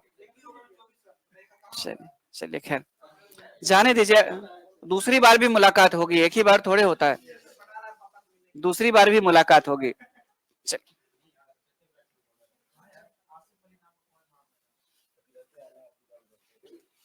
उष्ण कटिबंधीय चक्रवात का नामांकन जो होता है, देख लीजिए यहाँ पे टोटल 13 कंट्री है जो डिसाइड करती है। ईरान हो गया, यूएई हो गया, ओमान हो गया, यमन हो गए, पाकिस्तान हो गया, अफगानिस्तान लैंडलॉक है तो उस पर इफेक्ट नहीं पड़ेगा, ठीक है। कोस्टल रीजन में होनी चाहिए। इंडिया हो गई, श्रीलंका हो गई, मालदीव हो गई, बांग्लादेश हो गया, म्यांमार हो गया, थाईलैंड हो गया, ठीक है। तो यहाँ पे मिला करके टोटल 13 ऐसे देश बनते हैं जिसकी लिस्ट बनती है, और ये 13 देश क्या करते हैं, बारी बारी से अल्फाबेटिकल। तो अब मुझे लगता है पाकिस्तान का नंबर है अगले बार, क्या? तो पाकिस्तान का परे, हाँ क्या रखा है? गुलाब होगा नाम। ओ माय गॉड, बड़ा खतरनाक वाला है। मतलब नेक्स्ट जब भी आए तो उसका नाम क्या रखा जाएगा? चलिए आगे चलिए, तो टोटल 13 कंट्री ऐसे होंगे जो ये डिसाइड करेंगे कि साइक्लोन का क्या नाम रखा जाना चाहिए। 13 कंट्री कौन कौन से देख लीजिए, ठीक है। साउथ ईस्ट एशिया के एक ही देश है, थाईलैंड ही है। साउथ ईस्ट एशिया में सिर्फ एक थाईलैंड आएगी। उसके बाद जाकर के इधर देखे तो कौन कौन से है, ये म्यांमार भी आएगा, सॉरी। कौन कौन से देश है? Bangladesh, Bharat, Maldives, Myanmar, Oman, Pakistan, Sri Lanka, Thailand, Iran, Qatar, Qatar जिसकी कैपिटल दोहा है, सऊदी अरब, संयुक्त अरब अमीरात और यमन। इतने देश के द्वारा नाम रखे जाएंगे। अभी यमन वगैरह सबका बहुत टाइम है, ठीक है। तो पाकिस्तान ने क्या नाम रखा है? ओ माय गॉड, आगे चलिए नेक्स्ट, आगे तियानवेन वन क्या है? ये मार्स मिशन, और मार्स पे लैंड करने वाला वर्ल्ड का तीसरा देश बन गया है, और एशिया का पहला देश। क्या जी? एशिया का लैंड नहीं किया, इंडिया का ऑर्बिटल मिशन था। इंडिया एशिया का पहला देश होगा जिसने मार्स पे ऑर्बिटल मिशन भेजा था सक्सेसफुली, उसमें उसके चारों तरफ घूमने वाला मिशन। और चाइना एशिया का फर्स्ट कंट्री होगा जिसने मार्स पे, मंगल पे लैंड किया है, और उस मिशन का क्या नाम है? Tianwen one. तो आपसे यहां से एक क्वेश्चन ये बन सकता है कि एशिया में पहला कंट्री कौन है जिसने मार्स पे सक्सेसफुली लैंड किया है? तो वो होगा चाइना। तियानवेन मिशन किसका है? वन, तो ये होगा चाइना का। चलिए, मार्स पे इसने पूरा कर लिया ये मिशन, फाइनली मार्स पे ये लैंड कर गया, ठीक है। इससे पहले वर्ल्ड में अगर हम लोग देखें तो ये तीसरे स्थान पर है, और वर्ल्ड में पहला कौन है? यूएसए। उसके बाद सोवियत यूनियन, सोवियत संघ ने किया था, और उसके बाद जाकर के अभी चाइना ने किया है। यूनाइटेड, क्या नाम था? USSR, union of Soviet socialist Republic, ठीक है, यूएसएसआर। हुआ ये था, सुन लीजिए, कि जब 1917 में कौन आता है? 1917 में कौन आता है रूस में जार को हरा के? लेनिन, लेनिन आता है, ठीक है। तो लेनिन के आने के बाद क्या बनता है कि जो आज का रूस देख रहे हैं ना, उसमें 15 और देश, आज के 15 और कंट्री मिला करके एक बड़ा सा, पूरा एशिया यूरोप में एक बड़ा सा बनता है यूएसएसआर, जहां पे कम्युनिस्ट पार्टी की शासन होती है, ठीक है। सोवियत संघ कहा जाता है, union of Soviet socialist Republic, USSR, ठीक है। यूएसएसआर के रूप में ये कंट्री के रूप में काम करना शुरू कर देता है फर्स्ट वर्ल्ड वॉर के बाद ही। सेकेंड वर्ल्ड वॉर के दौरान क्या होता है, तो ये एक शक्तिशाली देश बन करके उभरता है। फाइनली यूएसए जब सेकेंड वर्ल्ड वॉर खत्म हो जाती है, यूएनओ बन जाती है, उसके बाद दो सुपर पावर बन के उभरते हैं। एक कौन, एक जो कि परमाणु बम बना चुका होता है, और दूसरा जो परमाणु बम लगभग वो भी बनाने के कगार पे होता है। एक जो स्पेस टेक्नोलॉजी में बहुत आगे जाने की कोशिश कर रहा होता है, दूसरा भी। और दोनों के बीच में एक तरह से कंपटीशन शुरू हो जाती है। ऐसी कंपटीशन है कि किसी दिन लगता है कि सुबह होगी और अगले दिन दोनों में लड़ाई शुरू हो जाएगी, और दोनों के लड़ाई शुरू होने से क्या होगा, पूरी दुनिया उसमें फंस जाएगी, क्योंकि दो बड़े देश है और पूरी दुनिया लड़ने लगेगी। तो ऐसी स्थिति जब लड़ाई की हमेशा संभावना बनी रहती है, उस वार को क्या कहते हैं, कोल्ड वार कहा जाए, शीत युद्ध। तो फाइनली अमेरिका है, और फाइनली अमेरिका क्या करता है, पूरी प्लानिंग के साथ तैयार करता है, और 1991 में उस रसिया को 16 भाग में तोड़ देता है, यूएसएसआर को 16 पार्ट में डिवाइड कर देता है। हालांकि उसके बाद भी सबसे बड़ा देश है अभी भी, ठीक है, डबल है इससे भी यूएसए, लेकिन उसके पास अब वो रिसोर्स वाला बड़े बड़े जो क्षेत्र होते हैं वो निकल जाता है। तो जो 16 भाग में बढ़ता है, तो उसमें से एक जो बड़ा सा ओरिजिनल उसका पार्ट रह जाता है, वो रहता है रूस, जिसकी कैपिटल मॉस्को होती है, और वो as it is security council का मेंबर बना रह जाता है कंट्री के रूप में। बाकी जो 15 भाग होते हैं, उसमें से 12 देश कौन कौन से होते हैं, Tajikistan, Kyrgyzstan, Kazakhstan, Uzbekistan, Turkmenistan, Ukraine, Belarus, ठीक है, ये सब मिला करके, बेलारूस, ये सब मिला करके टोटल जो 15 देश, आर्मीनिया, ठीक है, अजरबैजान, ये सब सारे मिला करके 12 देश मिला करके बनाता है CIS, एक ऑर्गेनाइजेशन। टोटल कितने, 12 देश मिलकर के, Commonwealth of independent state, CIS उसको कहा जाता है, ठीक है। ये 12 देश बनाते हैं। 3 देश जो होते हैं वो बाल्टिक सी के किनारे है यूरोप में, एस्टोनिया, लिथुआनिया, लाटविया, ये तीनों मिलकर के क्या बनाते हैं, बाल्टिक रिपब्लिक बनाते हैं। तो टोटल 15, 3 अलग गुट बन जाते हैं, 3 अलग, और इधर 12 अलग बन जाते हैं। और रसिया फिर भी आज सबसे बड़े देशों में से सबसे बड़ा। हाँ हाँ हाँ, बेलारूस भी उसी में है, CIS में 12 देशों में शामिल है, ठीक है। तो टोटल 15 भाग में 15 उसके टुकड़े और हो जाते हैं। खैर जो हो, उसके बावजूद रूस क्या है आज, तब भी सबसे ज्यादा जमीन है, लेकिन उसकी इकोनॉमी उसके बाद क्या होती है, उसके बाद उसकी इकोनॉमी कोलैप्स कर जाती है। आज के डेट में देखो तो टॉप 10 बड़ी इकोनॉमी से वो बाहर हो जाती है। हाँ बिल्कुल, चलिए आगे। अंटार्कटिका के भी ग्लेशियर क्या हो रहे हैं, पिघल रहे हैं, ठीक है। तो एक चीज और ध्यान रखना है आप लोगों को, खास करके दिवाली के समय में, कि पटाखे तो नहीं जला रहे हैं, दिए भी मत जलाइएगा, कहीं उससे भी अंटार्कटिका का बर्फ पिघल ना जाए क्या।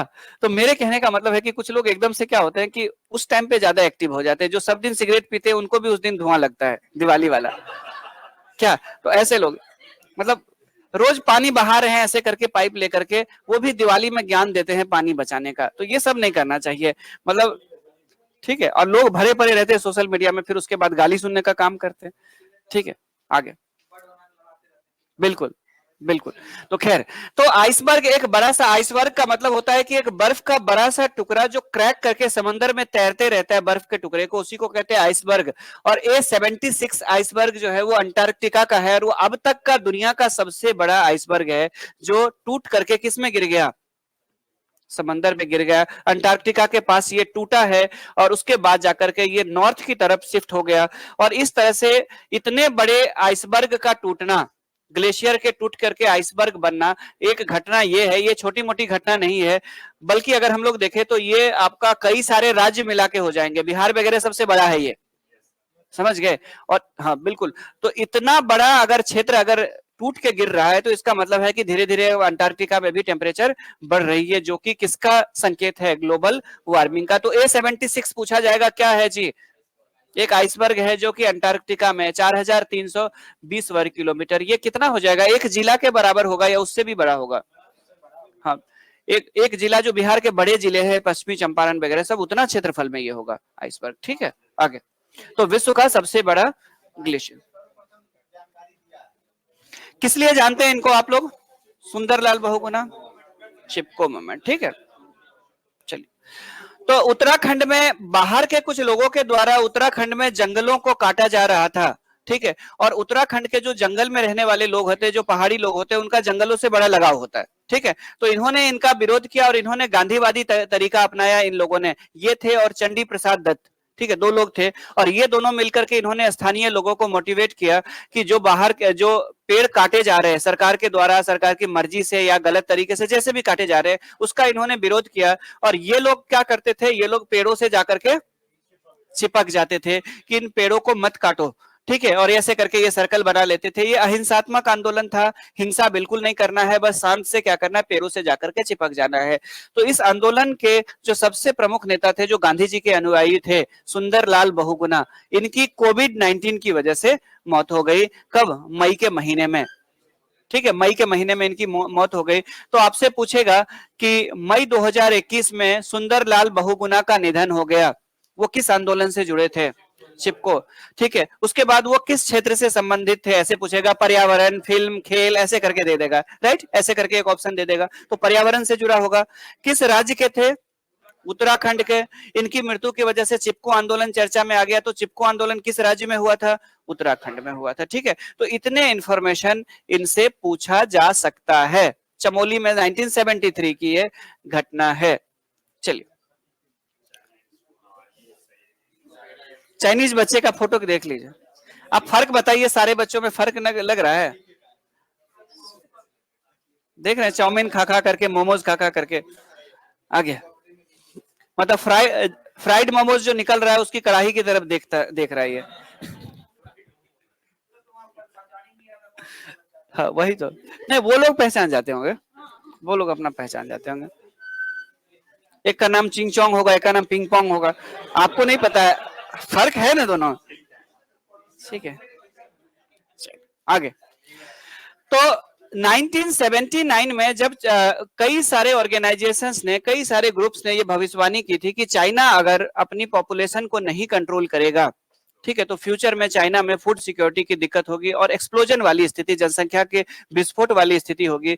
चूंकि भारत क्या था, भारत ने पहले शुरू कर दिया था 77 के आसपास, इंदिरा गांधी ने, ठीक है, और भारतीय जनता ने बड़े लेवल पे बदला लिया था इंदिरा गांधी से कि आप कौन होते इंटरफेयर करने वाले कि हमारे कितने बच्चे होंगे, सरकार नहीं डिसाइड कर सकती है, ठीक है कि नहीं। अब उसके क्रम में किया यह था कि देखिए, भारत ने पहले ये पॉलिसी लाई, सुन लीजिए, भारत ने पहले पॉलिसी ये लाई। अब किसी के 3 बच्चे हो गए थे, राम लक्ष्मण भरत रख दिया था, और बीच में आ गई सरकार और फिर पकड़ करके जबरदस्ती ऑपरेशन करवा दिया था। तो शत्रुघ्न जो नहीं हो पाया था, वो गुस्सा किस पे निकाला था? इंदिरा गांधी। लेकिन चाइना डेमोक्रेटिक कंट्री नहीं था, चाइना ने 79 में इसको क्या किया, कानूनी रूप से लागू किया। इन्होंने तो टारगेट दिया हॉस्पिटल को कि अपने आसपास के क्षेत्र में हॉस्पिटल को इन्होंने टारगेट दिया था फैमिली प्लानिंग को लेकर के। चाइना चूंकि कम्युनिस्ट सरकार थी, तो उन्होंने कानून बना करके अनिवार्य से लागू कर दिया कि 1 से ज्यादा बच्चा नहीं, ठीक है। और इस कानून की वजह से क्या हुआ कि चाइना आज 2 अरब को कंट्रोल पार नहीं कर पाया। नहीं तो आज चाइना की आबादी कितनी होती? 2 अरब प्लस होती आबादी। और ये आप सोच के देखिए, नहीं 5 अरब नहीं होती, 2 अरब के आसपास होती।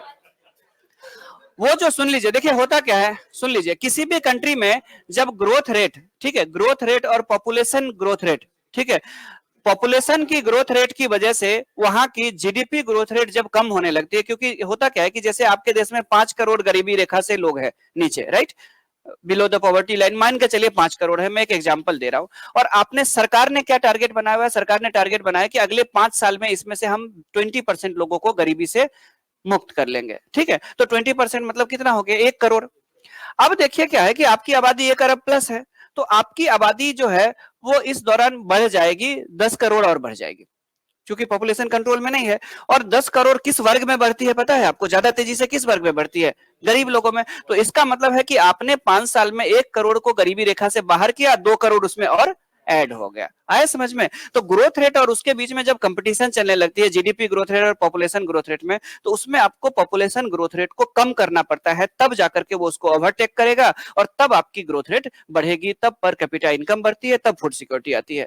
ये चीज एकदम इकोनॉमिक में ऐसे ही चलता है। लेकिन भारत में डेमोक्रेसी चलती है, इसीलिए भारत में इकोनॉमी अलग है और बाकी चीजें अलग है। सरकार कौन होता है डिसाइड करने वाला। तो फाइनली हुआ ये कि 79 में उसने ये किया, और उसके बाद जो उसने रफ्तार पकड़ी, तो आज अमेरिका के समकक्ष क्यों पहुंच रहा है वो, उसकी इकोनॉमी क्यों पहुंच रही है? उसने कुछ बड़े डिसीजन लिए, हार्ड डिसीजन लिए, और उसी डिसीजन का असर ये हुआ कि चाइना में ग्रोथ रेट धीरे धीरे करके कम होने लग गई, पॉपुलेशन ग्रोथ रेट और उसकी जीडीपी ग्रोथ रेट बढ़ी, और 80 और 90 से लेके 20-25 साल में इतना आगे निकल गया आज कि 2029 में वर्ल्ड की सबसे लार्जेस्ट इकोनॉमी चाइना बनने जा रही है। और भारत अपने पॉपुलेशन को लेकर के समस्या यह है कि 23-24 में भारत विश्व की सबसे अधिक आबादी वाला देश बनने जा रही है कुल मिलाकर के। तो चाइना ने उस समय, चाइना को जरूरत थी तो चाइना ने ये कर लिया, और जैसे ही चाइना ने वन चाइल्ड पॉलिसी लाई तो उसकी क्या हो गई, उसकी पॉपुलेशन ग्रोथ रेट रुक गई, तो उसने अपने लक्ष्य को अब पूरा कर लिया।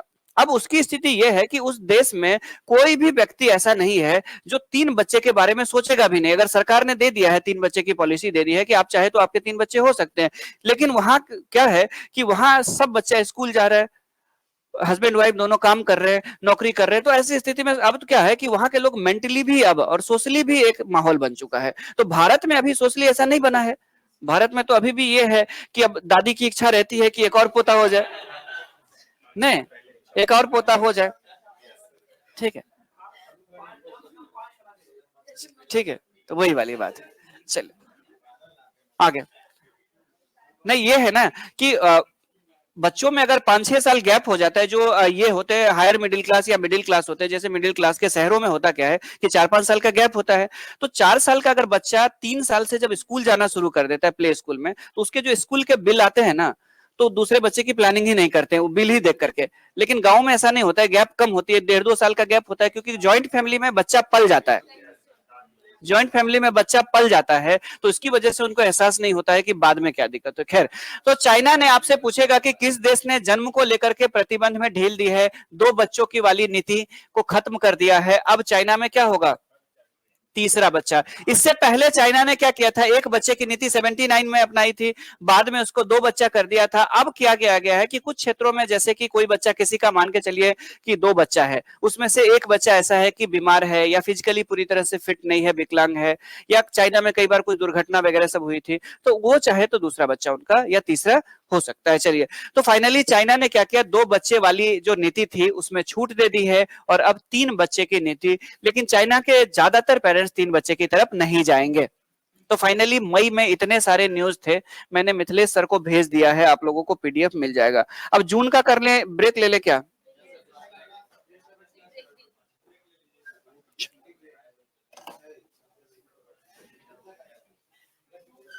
आप लोग कोई और सोर्स भी यूज कीजिए।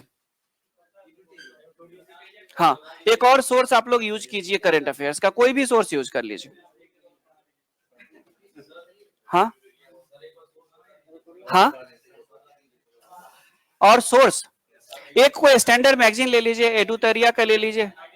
हाँ, दर्पण तो सब हमेशा से रहा है ना, लोकप्रिय रहा है, प्रतियोगिता दर्पण तो सब हमेशा से लोकप्रिय।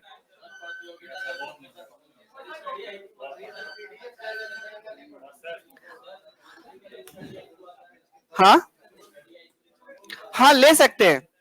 देखिए क्या है कि मैं इसलिए यूज करने के लिए बार बार कह रहा हूं कि हो सकता है ना कि कई सारे न्यूज मैं तो अकेला कर रहा हूं। देखिए, न्यूज के जो पब्लिशिंग हाउस होते हैं ना, उनके पास प्रॉपर टीम होती है, वो कोई भी न्यूज उनके एडिटर्स की नजर से नहीं जाता है। क्योंकि पब्लिशिंग हाउस में मैंने भी न्यूज एडिटर के रूप में काम की हुई है, ठीक है, मेरा मीडिया ही बैकग्राउंड है। तो मैं आपको बता दूं कि मीडिया में क्या होता है कि हर व्यक्ति को अपना अपना डिपार्टमेंट दे दिया जाता है। जो स्पोर्ट्स का न्यूज करता है वो स्पोर्ट्स का ही करता है, जो नेशनल करता है।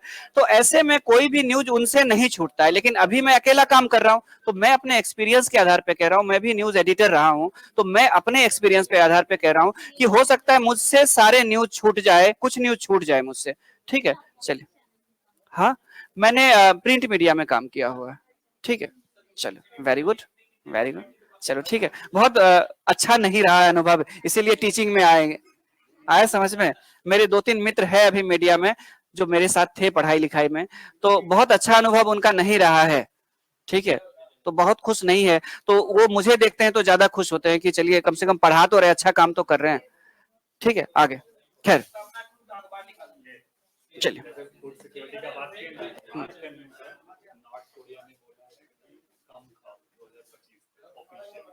तो मैं नहीं, तो किम जोंग तो कुछ भी कह सकता है ना।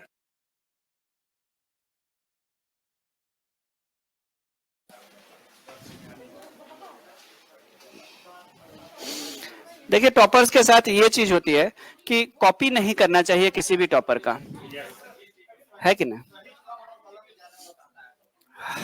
नहीं, हम लोग ये चीज नहीं कह सकते हैं, लेकिन लेकिन कई बार हमें भी लगा है कि जैसे हम लोग कई सारे टॉपर्स को यूट्यूब पे सुनते हैं, तो हमें लगा है कि कई लोग ना मिसगाइड कर रहे होते हैं। ये बड़ा दुख की बात होती है। हाँ, मतलब पास करने के बाद ना उनका एकदम से बहुत चेंज हो जाता है। ठीक है, तो हम लोग तो, चूंकि आप लोग तो स्टूडेंट है, हम लोग टीचर है, तो हम लोग उसमें से छांट करके पता कर लेते हैं कि कौन जेन्युइन है, कौन सही बोल रहा है और कौन हवाबाजी कर रहा है। ठीक है, और हाँ, तो तो वही वाली बात है। तो हमें पता चल जाता है कि उसमें से कौन सही बोल रहे हैं। तो उसमें से कुछ लोग ना, हम लोगों के मन में ना ये बैठ जाता है कि उसके प्रति एक रिस्पेक्ट रह जाता है। और ऐसे लोग जो कितने भी अच्छे रैंक ले आए, लेकिन वो बार बार हर जगह जाकर के जो झूठ बोलते रहते हैं, हवाबाजी करते रहते हैं, वैसे लोगों के प्रति, वैसे लोग बाद में अधिकारी जो बनते हैं ना, करप्ट लोग बनते हैं वही लोग। ठीक है, नहीं खैर, जो मैंने कुछ नहीं पढ़ा था, मैंने पीटी के लिए तैयारी नहीं की, 2 दिन पढ़ा था मैंने। हाँ, मेरा 1 महीने में निकल गया था। ठीक। हाँ, हाँ, मैंने एनसीईआरटी पढ़ा और पास कर गया। हाँ, चलिए बिल्कुल आ गया।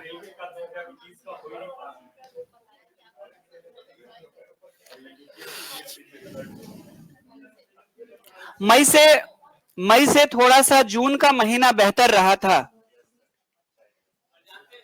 चलिए,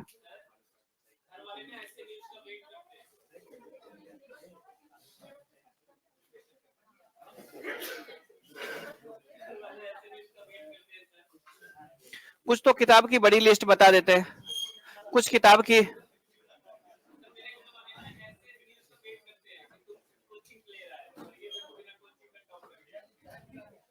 अरे वो तो जाने दीजिए, हमारे एरिया में स्थिति ये है कि बीपीएससी का जब पेपर होता है ना, तो कुछ ट्रोलर्स जो होते हैं गांव में, मतलब एक सोशल मीडिया वाला ट्रोलर्स, और एक होते हैं जो गांव में जो ट्रोलर्स होते हैं। तो गांव के ट्रोलर्स क्या करते पता है, वैसे क्वेश्चन को लेते हैं कि रे पूछा है इसमें कि बिहार का महापर्व कौन सा है, तो छठ। तो ये तो हमको भी पता है, तू लोग इसके लिए कोचिंग करने जाता है।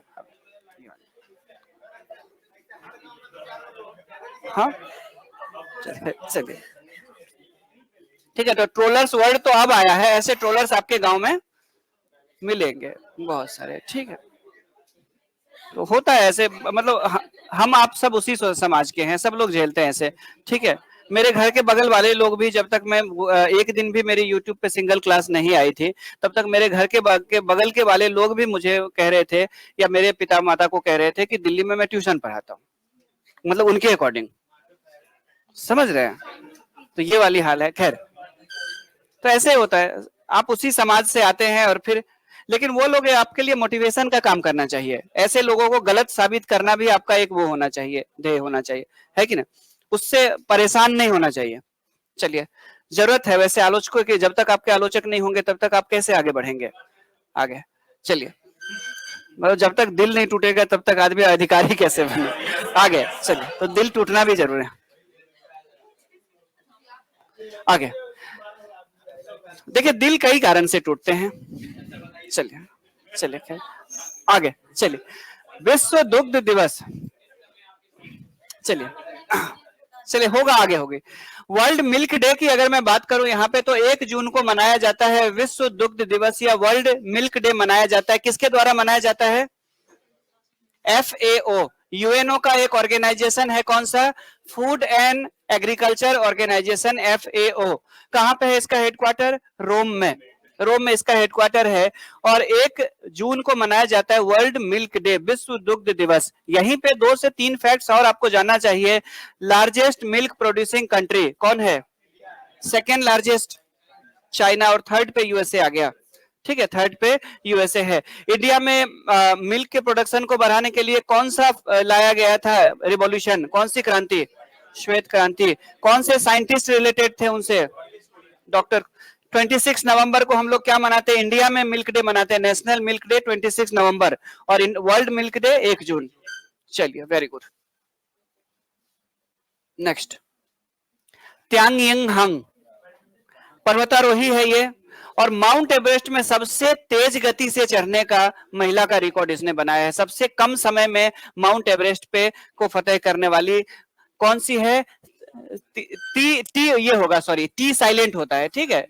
चाइनीज भाषा में टी साइलेंट होगा तो क्या लगेगा, शांग यंग हांग, ठीक है, टी साइलेंट हो जाएगा, ये गलत हो गया है, टाइपिंग गलत हो गई है, ठीक है, तो थोड़ा सा हाँ, शांग यंग हंग। शांग यंग हंग मूल रूप से चाइना की है, हांगकांग में अभी रह रही है और सबसे तेज गति से 25 घंटे में माउंट एवरेस्ट का रिकॉर्ड इसने बनाया है, माउंट एवरेस्ट पे चढ़ने का।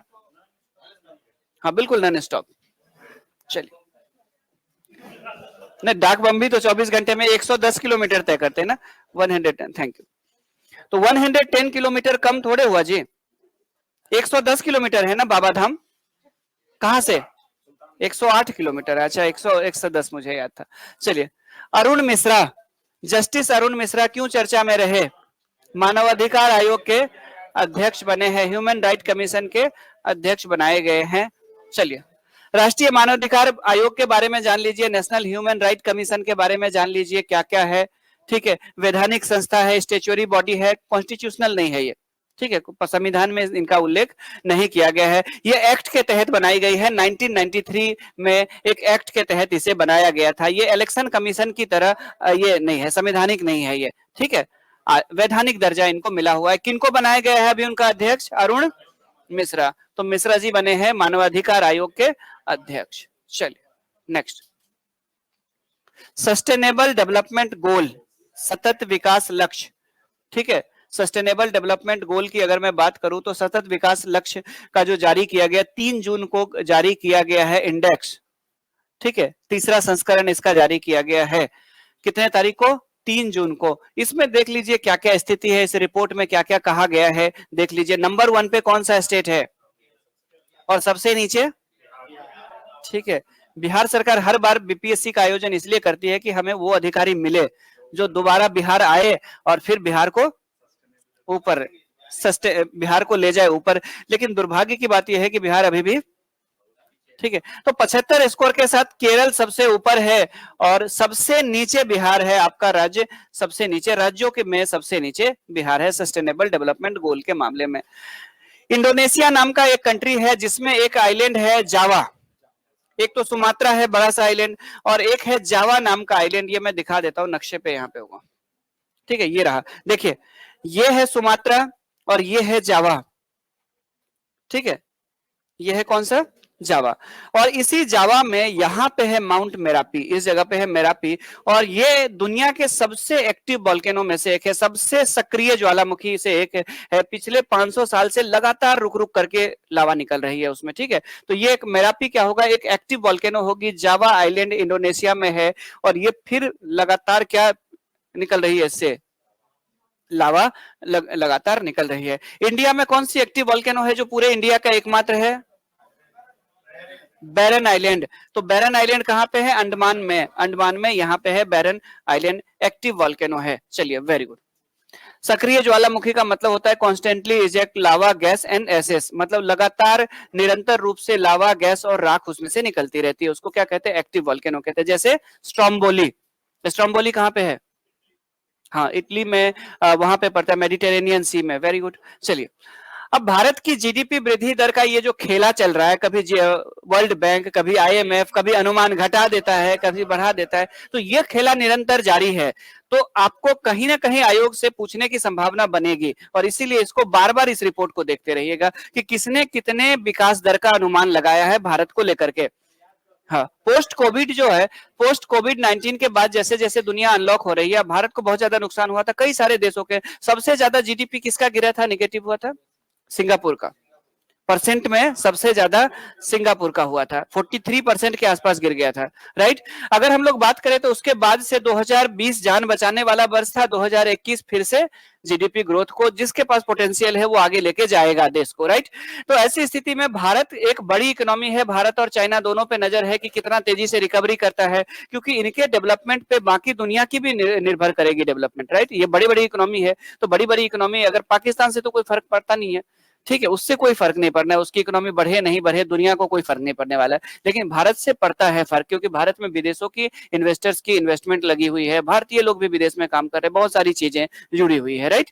ग्लोबल इकोनॉमी से जुड़ा हुआ है भारत, बड़ी इकोनॉमी है। तो ऐसी स्थिति में भारत को लेकर के विश्व बैंक ने भी अनुमान लगाया, IMF ने, आपने देखा होगा 12.5% था, बाद में उसने उसको कम कर दिया था, ठीक है। अब उसके बाद जाकर के अगर देखें तो वर्ल्ड बैंक ने भी अनुमान लगाया है, तो वर्ल्ड बैंक ने जो इंडिया की जीडीपी ग्रोथ रेट को लेकर के 2021 का अनुमान लगाया है, वो लगाया है 8.3 रहने वाला है। कितना रहने वाला है? 8.3 रहने वाला है। और वर्ल्ड बैंक ने चाइना को ज्यादा रखा है, चाइना को 8.5 रखा है, चाइना के लिए अनुमान, और इंडिया के लिए 8.3, जबकि IMF ने इंडिया के लिए ज्यादा रखा है, चाइना के लिए कम रखा हुआ है, ठीक है। तो वर्ल्ड बैंक का अनुमान है 8.3 का, ये आप लोग याद कर लेंगे, ठीक है जी। आगे चाइना के लिए 8.5 रखा है उन्होंने, है या बहस शुरू हो गई कि क्या बिटकॉइन को भी एक मुद्रा माना जाए, जब दुनिया डिजिटल हो रही है तो क्या बिटकॉइन को भी माना जाए। तो बिटकॉइन को अगर मैं बात करूं तो भारत सरकार ने तो वैसे अभी तक नहीं माना है, RBI ने गाइडलाइन भी जारी किया हुआ था बीच में, आपको याद होगा इसको लेकर के, राइट। तो अल सल्वाडोर है USA का एक पड़ोसी देश है, नॉर्थ अमेरिका में एक छोटा सा देश है पनामा के बगल में, अल सल्वाडोर। इसने इस क्रिप्टो करेंसी यानी कि बिटकॉइन को पहला ऐसा देश बन गया है जिसने करेंसी के रूप में मान्यता दे दी है, ठीक है। तो अल सल्वाडोर नॉर्थ अमेरिका का एक कंट्री है, बिटकॉइन को इसने क्या किया है? वैध घोषित कर दिया। अभी तक किसी भी देश ने इसको वैध घोषित नहीं किया है। हालांकि एज ए इन्वेस्टर आप इन्वेस्टमेंट कर सकते हैं, लेकिन आप कहीं पे जाएंगे तो बोलेंगे कि भाई मैं आपको इतना बिटकॉइन ट्रांसफर कर दूंगा, मुझे इतना सामान दे दीजिए, तो वो नहीं मिलता है, राइट। हाँ, मतलब देश उसको नहीं, एक्सचेंज के रूप में, उसको मनी एक्सचेंज के रूप में मान्यता नहीं दे रही है RBI अभी भारत में, लेकिन अल सल्वाडोर ने इसको दे दिया है। धीरे धीरे हो ही जाएगा, हर जगह हो ही जाएगा, धीरे धीरे हो रहा है, ठीक है। तो ये तो प्रतीकात्मक रूप से, ऐसा कोई कॉइन होता ही नहीं, उसमें वो अंक होते हैं जो आपको ट्रांसफर होता है, उसमें वो कोड होती है, उसके हिसाब से आपके इन्वेस्टमेंट बढ़ते जाते हैं, मार्केट में उसकी डिमांड बढ़ेगी तो आपका इन्वेस्टमेंट, कई सारे लोग तो उससे अमीर भी बन गए थे, कई सारे लोगों की, बिल्कुल सही कह, आगे। तो ये है देखिए अल सल्वाडोर, ठीक है। ऐसे पापी लोगों का नाम मत लीजिए, चलिए आगे चलिए। तो अल सल्वाडोर ये है नॉर्थ अमेरिका में, सन सल्वाडोर इसकी कैपिटल है, छोटा सा देश है और इसने बिटकॉइन को मान्यता दी है, पहला कंट्री बन गया है जिसने बिटकॉइन को मान्यता दी है। अब बिटकॉइन को बनाया किसने था? तो एक जापानी इंजीनियर का काम था, ये दिमाग था, सातोशी नामा, क्या नाम है, नाकामोतो, सातोशी नाकामोतो इनका नाम था। 2008 में बनाया गया, 2009 में इसको दुनिया के सामने पहली बार पेश किया गया था। चलिए, हाँ हाँ बिल्कुल, आगे नेक्स्ट। ओलंपिक के शेड्यूल्स जारी किए जा चुके हैं, वेन्यू डिसाइड हुए हैं, आगे 3 ओलंपिक होने। टोक्यो ओलंपिक जो 2020 में होना था वो 21 में हुआ, लेकिन इतिहास में उसको क्या कहा जाएगा? 2020 ही कहा जाएगा, राइट। 2024 वाला समर ओलंपिक कहां पे होना है? फ्रांस में, पेरिस में, उसको पेरिस ओलंपिक 2024 कहा जाएगा। और 2028 का ओलंपिक USA में होने वाला है, USA के शहर लॉस एंजल्स में, तो 2028 में होगा। और अभी जून में ये डिसाइड हुआ है कि 2032 का कहां पे होंगे? ब्रिस्बेन। तो ब्रिस्बेन कहां पे है? ऑस्ट्रेलिया का एक राज्य है क्वींसलैंड, ठीक है, और क्वींसलैंड में ही है ब्रिस्बेन, जहां पे 2032 का ओलंपिक होने वाला है। कई सारे देशों ने दावेदारी की थी, लेकिन फाइनली ब्रिस्बेन को मिला है। इससे पहले आपको याद होगा कि लास्ट बार ऑस्ट्रेलिया ने कब किया था? ऑस्ट्रेलिया ने एक बार और किया था ना, सिडनी ओलंपिक, हाँ सिडनी में ओलंपिक किया था, हाँ 92 के आसपास। और उसी ओलंपिक में भारत ने पहली बार टेनिस में कांस्य पदक जीता था, लेंडर पेस ने जीता था, ठीक है। तो फिर उससे दोबारा ऑस्ट्रेलिया में होगा, लेकिन 2032 में होगा। तो आपको क्या क्या चीजें याद रखनी चाहिए कि IOC ने, यानी इंटरनेशनल ओलंपिक कमेटी ने डिसाइड किया है कि 2032 का ओलंपिक जो होगा वो कौन से देश में होगा, ये भी पूछेगा आपसे। ऑस्ट्रेलिया, कौन से शहर में? ब्रिस्बेन में होगा। 2028 वाला कौन से देश में होगा? यहीं से याद कर लीजिए, USA में, कौन से? लॉस एंजल्स, ठीक है, लॉस एंजल्स वैसे भी जाना जाता है फिल्मों के लिए, ठीक है। आगे उसके बाद 2024 वाला कहां पे होना है? फ्रांस में होना है, ठीक है। फ्रांस के कौन से शहर में? पेरिस में सिर्फ होगी, इसलिए उसको पेरिस ओलंपिक कहा जाएगा। वेरी गुड, चलिए। हाँ, आपके पास अभी उतना अदर स्पोर्ट्स का स्पोर्ट्स इंफ्रास्ट्रक्चर नहीं है, ठीक है। 2010 में आपने कॉमनवेल्थ गेम किया था, ठीक है, फिर आपके अनुभव अच्छे नहीं रहे थे, ठीक है। और दूसरी बात क्या होती है, सुन लीजिए कि मई और जून में अगर आप लोग बात करें कि जब ओलंपिक होती है, जून जुलाई के आसपास होती है, जुलाई में आप देख लीजिए कि अगर दिल्ली शहर आपका वो काबिल नहीं रखता है कि जुलाई में आप आयोजन कर सके, थोड़ी सी बारिश होती है, देख रहे हैं क्या स्थिति हो जाती है, जगह जगह रुक जाता है। अब स्विमिंग पूल की जगह पता चलेगा कि रोड पे ही पानी भरा हुआ है, उसी में थोड़े आयोजन करवा लेंगे आप तैराकी का। दूसरे कुछ ऐसे आउटडोर गेम होते हैं जिसका दिल्ली में अभी नहीं है इंफ्रास्ट्रक्चर, जैसे कि नौका दौड़ वगैरह, सबका दिल्ली में नहीं है अभी इंफ्रास्ट्रक्चर, ठीक है। मुंबई आपका ऑलरेडी बारिश से डूबा रहता है, बेंगलुरु वगैरह सब में हो सकता है, लेकिन एक पहले आपको दिखाना पड़ेगा, प्लानिंग तैयार करके दिखानी पड़ेगी आईओसी को। तो भारत अब 36 वाला दावेदार करेगा, 32 वाला तो नहीं होगा, ठीक है। आगे नेक्स्ट, चलिए नोवाक जोकोविच, हालांकि ये 20वां भी जीत चुके हैं ना, 20वां जीत करके रोजर फेडरर और राफेल नडाल की बराबरी कर चुके हैं, लेकिन ये जून का न्यूज है चूंकि, तो ये 19वां वाला हम लोग कर रहे हैं। तो नोवाक जोकोविच कहाँ के हैं, कौन से देश के हैं, सर्बिया के हैं, और क्या जीता है इन्होंने, फ्रेंच ओपन जीता है। चलिए, फ्रेंच ओपन का पुरुष एकल खिताब जीता है। हाँ हाँ चलिए, हाँ चलिए, ब्लड डोनर डे कब मनाते हैं, विश्व रक्तदाता दिवस 14 जून को मनाते हैं, ज्यादा क्वेश्चन इसमें बनता नहीं है, ठीक है। ब्लड डोनर डे मनाते हैं, विश्व रक्तदान दिवस कह लीजिए, मनाया जाता है, कितने तारीख को मनाया जाता है, 14 जून। इससे ज्यादा क्वेश्चन बनता नहीं है। आगे दो चार फैक्ट्स हम लोग यहीं पे ले लेते हैं, बायोलॉजी तो अभी अभी आप लोगों ने पढ़े ही होंगे।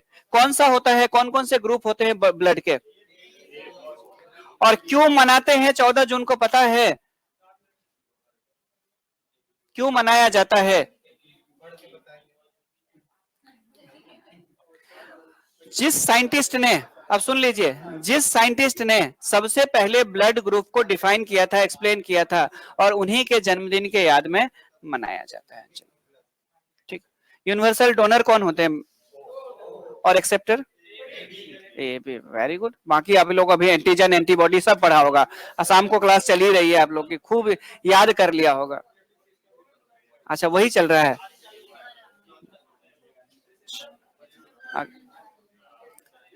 भाग मिल्खा भाग, चलो। भारत के विभाजन के बाद, ठीक है, जब इंडिया का पार्टीशन हुआ था, तो ये भारत के कौन से पार्ट से आए थे पता है, भारत का वो वाला पंजाब जो पाकिस्तान के अंदर आया था, बिल्कुल बिल्कुल।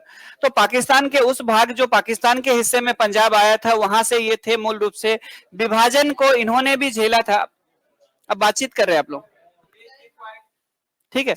तो विभाजन को इन्होंने झेला था, और विभाजन के बाद अगर देखें तो भारत के सबसे बड़े एथलीट बनकर के उभरे थे ये मिल्खा सिंह, ठीक है। पाकिस्तान के प्रधानमंत्री, एक प्रधानमंत्री, पूर्व प्रधानमंत्री ने इनको उड़न क्या कर दिया था, हाँ, फ्लाइंग सिख का दर्जा दिया था इनको, किनको, मिल्खा सिंह को, ठीक है। चल आगे चलिए, 58 के टोक्यो एशियाई खेल में 2 मेडल इन्होंने जीते थे, और जो सबसे इनका यादगार वाला है, ये वाला है, कौन सा, 1960 का ओलंपिक, ठीक है। और 1960 का जो रोम में ओलंपिक हुआ था, इसमें देख लीजिए पहले स्थान पे, फर्स्ट पे ये थे, ठीक है। उसके बाद फर्स्ट ये थे, सेकंड ये थे, फर्स्ट सेकंड ये थे, और तीसरा ये थे, और चौथे स्थान पर ये रहे थे, और सेकंड के कौन से हिस्से से, 100वें हिस्से से, ठीक है। तो रोम में जो 1960 का ओलंपिक हुआ था, उसमें ये कांस्य पदक नहीं जीत पाए थे, सेकंड से चूक गए थे, एक सेकंड के 100वें हिस्से से चूक गए थे, और चौथे स्थान पे रहे थे। और उसके बाद फिर ये मेडल हालांकि ओलंपिक में कभी नहीं जीत पाए, लेकिन भारत के उस जमाने में एथलेटिक्स में भारत होता ही नहीं था, कहीं नहीं होता था, तो उस जमाने में क्या माना जाएगा, भारत के सर्वश्रेष्ठ एथलीट थे। और फाइनली इनका सपना किस एथलीट ने अभी पूरा किया है, 2000, नीरज चोपड़ा ने। भारत ने गोल्ड जीता है उसके बाद भी, लेकिन भारत ने उसके बाद जो जीते थे गोल्ड, वो हॉकी में जीते थे, जो कि क्या होता है, वो एक टीम स्पोर्ट्स होती है, टीम इवेंट्स होती है। उसके बाद भारत ने निशानेबाजी में जीता था, अभिनव बिंद्रा ने, ठीक है, वो आती है आपकी। लेकिन एथलेटिक्स में भारत की स्थिति बहुत अच्छी नहीं है, एथलेटिक्स में पहली बार अब जाकर के भारत उभर रहा है। चलिए खैर, नेक्स्ट, तो 1960 के ओलंपिक में मिल्खा सिंह को क्या कहा गया था, उड़न सिख का दर्जा किसने दिया था, आयु। चल चल नेक्स्ट, अंतरराष्ट्रीय योग दिवस, ये तो पता ही है, कितने तारीख को मनाते हैं योगा डे, 21 जून को।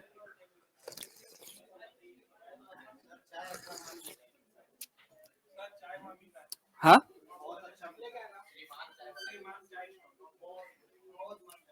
अब जहां से मंगा देंगे वहीं से तो पीना पड़ेगा।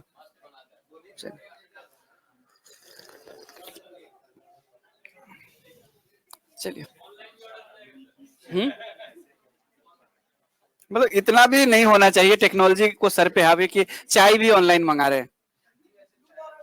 हाँ हाँ, ऑनलाइन मैंने पहली बार सुना है। मैं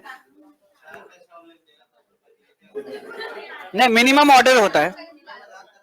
चलिए आगे।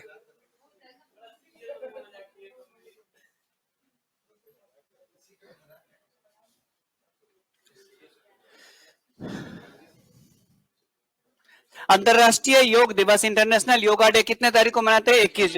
अच्छा, 21 जून को मनाने के पीछे क्या साइंटिफिक रीजन है बताइए? मतलब बाबा रामदेव मतलब योगा थोड़े होता है। Longest day in northern hemisphere, उत्तरी गोलार्ध में सबसे बड़ा दिन होता है। पहली बार 2015 में मनाया गया था। ईरान के एक धार्मिक नेता है, ठीक है, ईरान के एक धार्मिक नेता है, इनका नाम है इब्राहिम राइसी, और ये क्या बने हैं? ईरान के नए राष्ट्रपति बने। अच्छा, ईरान सिया मानते हैं ना, सिया को मानने वाले लोग हैं ना, सिया संप्रदाय को मानने वाले लोग। चलिए आगे, नेक्स्ट। सतत विकास रिपोर्ट, सस्टेनेबल डेवलपमेंट रिपोर्ट, ठीक है। अब देख लीजिए 2021 में 165 देश में भारत की रैंकिंग क्या है? ये प्रभु, देख रहे हैं? चलिए, ये स्थिति। कौन सा देश नंबर 1 पे, नॉर्वे या स्वीडन होगा? कौन सा देश दिखा रहा है? ठीक है, कौन सा देश दिखा रहा है नंबर 1 पे? 17 विकास लक्ष्य लेकर के हम लोग चल रहे हैं, इसमें नॉर्वे या स्वीडन होगा। ठीक है, टोटल 17 विकास लक्ष्य है। और हाँ, नहीं नहीं, ये नहीं, नंबर 1 पे इसमें शायद नोट नहीं किए हैं क्या? नॉर्वे होगा नंबर 1। हाँ, नॉर्वे होगा, ठीक है। शायद कैसे न कैसे ये लाइन उड़ गया होगा। भारत 120 स्थान पे है, ये ध्यान रखना है। नंबर 1 पे देख लेंगे आप लोग, एक बार कंफर्म कर लेंगे कि नॉर्वे है या स्वीडन है। ठीक है, नॉर्वे, स्वीडन, फिनलैंड, इसी में से कोई एक होगा। ठीक है, इन्हीं में से कोई एक होगा। चलिए आगे। शांति सूचकांक की बात करें, ग्लोबल पीस इंडेक्स की बात करें, तो देख लीजिए 163 देशों में क्या स्थिति है? किसको घोषित किया गया? आइसलैंड को। और इंडिया शांति प्रिय के मामले में क्या है? हाँ,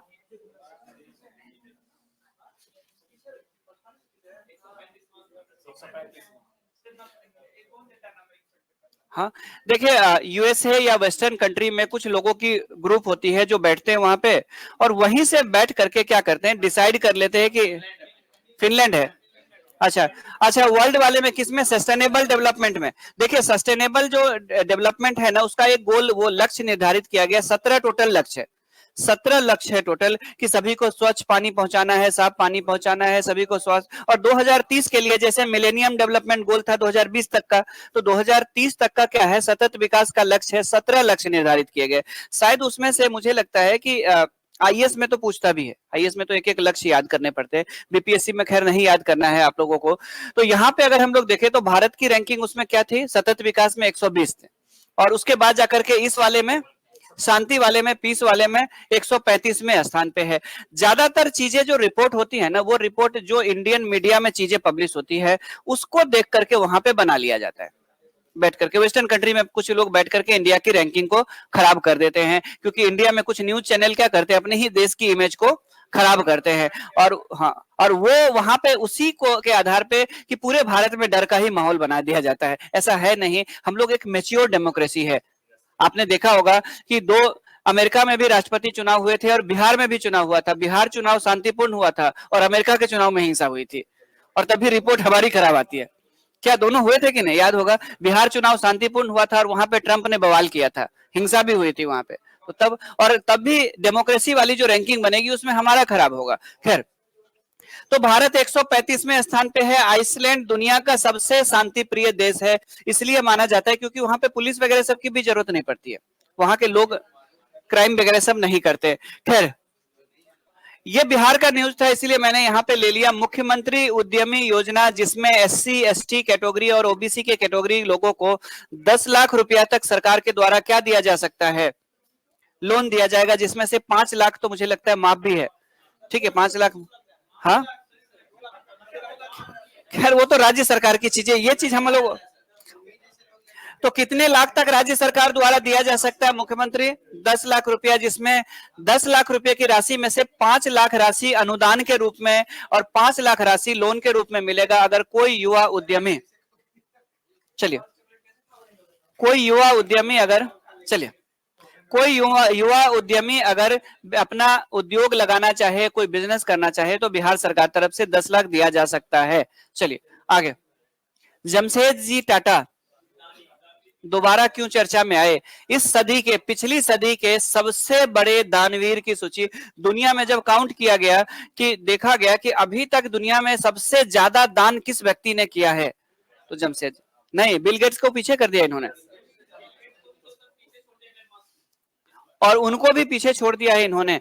इस सदी के सबसे बड़े दानवीर है जमशेद जी टाटा, इनसे ज्यादा दान किसी ने नहीं किया है। दूसरे स्थान पर बिल गेट है। चल चल नेक्स्ट, कौन जीता था?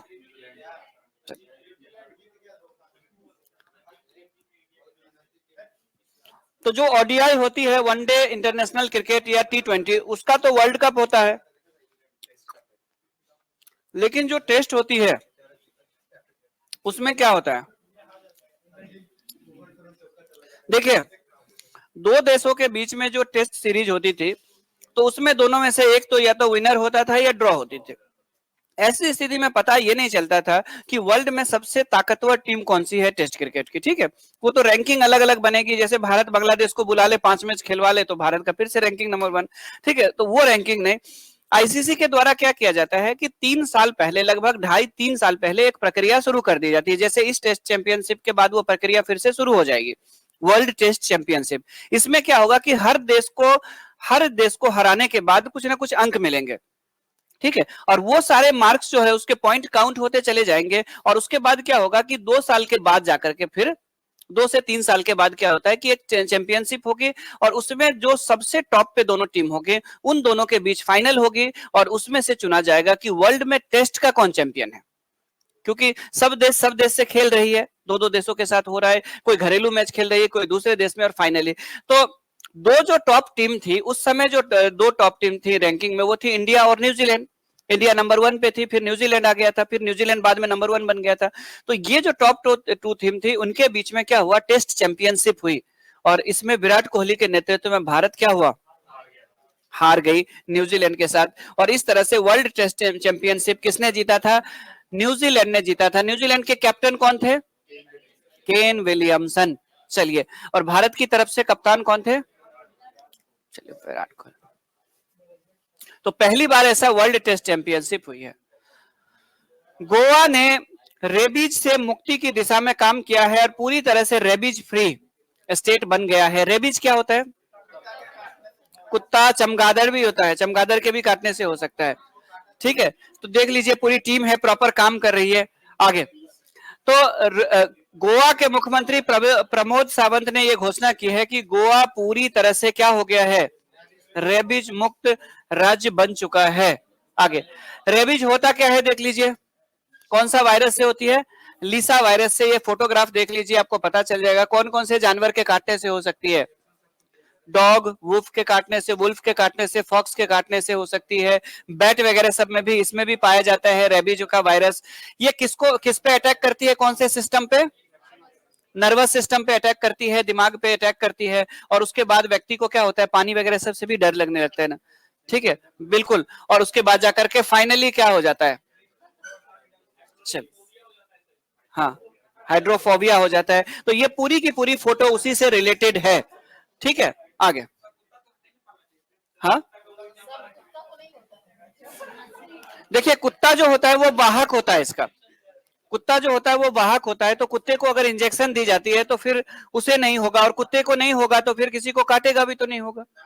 चलिए आगे, next, the green gold collection ठीक है। ग्रीन गोल्ड कलेक्शन क्या है?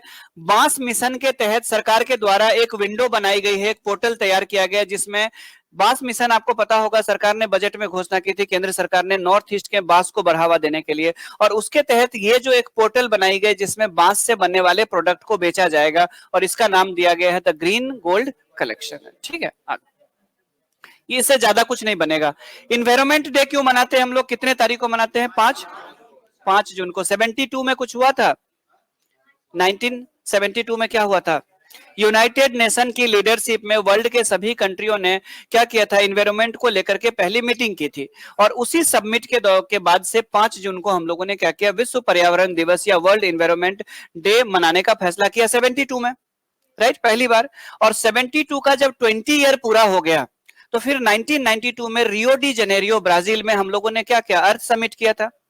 ठीक है, उसके बाद जाकर के जब रियो डी जेनेरियो में हो गया, उसके बाद जाकर के हम लोगों ने रियो 10 मनाया, रियो 20 मनाया, यानी रियो डी जेनेरियो में अर्थ को बचाने के लिए अर्थ समिट हुआ था, जिसको पृथ्वी सम्मेलन कहते हैं, और इसलिए मनाया था क्योंकि उससे 20 साल पहले हम लोगों ने यूएनओ की देखरेख में 1972 में हम लोगों ने क्या किया था? हम लोगों ने एक समिट किया था एनवायरमेंट को लेकर के, उसी की याद में शुरू किया गया था 1992 में अर्थ समिट। तो 5 जून को पहली बार 1972 को यह सम्मेलन हुआ था, और इसीलिए हम लोगों ने 5 जून को क्या किया? फैसला किया किस मनाने के लिए? विश्व पर्यावरण दिवस, वर्ल्ड एनवायरनमेंट डे। थीम देख लीजिए आप लोग, जो है याद कर लीजिए आप। नेक्स्ट, 2 नेशनल पार्क डिक्लेयर किए गए हैं नया, कहां पे? असम में। ठीक है, आगे तो देखिए, हुआ यह था कि पहले 104 नेशनल पार्क थे। ठीक है, हाँ, 104 के बाद क्या हुआ कि 3 नेशनल पार्क को मर्ज कर दिया गया रानी झांसी नेशनल पार्क में। आप लोगों का नेशनल पार्क का भी शायद कंटेंट मैंने नहीं दिया है, चलिए अब याद आ गया, चलिए मिल जाएगा। तो नेशनल पार्क, उसके बाद 3 को मर्ज कर दिया गया, किसमें? अंडमान निकोबार के रानी झांसी वाले में, मरीन वाले में। तो 101 रह गया था, उसके बाद 2 और हो चुकी है, तो लगभग 103 होगा। ये डाटा थोड़ा बहुत चेंज होते रहता है। तो 2 नेशनल पार्क अभी डिक्लेयर किया गया है, कहां पे? असम में 2 नेशनल पार्क डिक्लेयर किया गया है। कौन कौन से है? Dehing national park, Patkai national park. Patkai boom पहाड़ी है यहाँ पे, इसीलिए यहाँ पे देहिंग पटकाई नाम इसलिए दिया गया है क्योंकि देहिंग यहाँ पे एक नदी है, छोटी सी नदी है, और पटकाई की पहाड़ी है जिसको पटकाई बूम कहा जाता है, यहाँ से लेकर के यहाँ तक है। तो एक नेशनल पार्क तो ये हो गया, और दूसरा नेशनल पार्क यहाँ पे सिक्किम की सीमा के पास, क्या नाम है उसका? Raimona national park. और ये असम का क्या बन गया है? 7वां, और वो था 6ठा। रायमोना जो है वो 6ठा था, वो 7वां था। और इस तरह से क्या हो गया कि टोटल 7 नेशनल पार्क कहां पे हो गए? असम में। लेकिन सबसे ज्यादा नेशनल पार्क कहां पे है?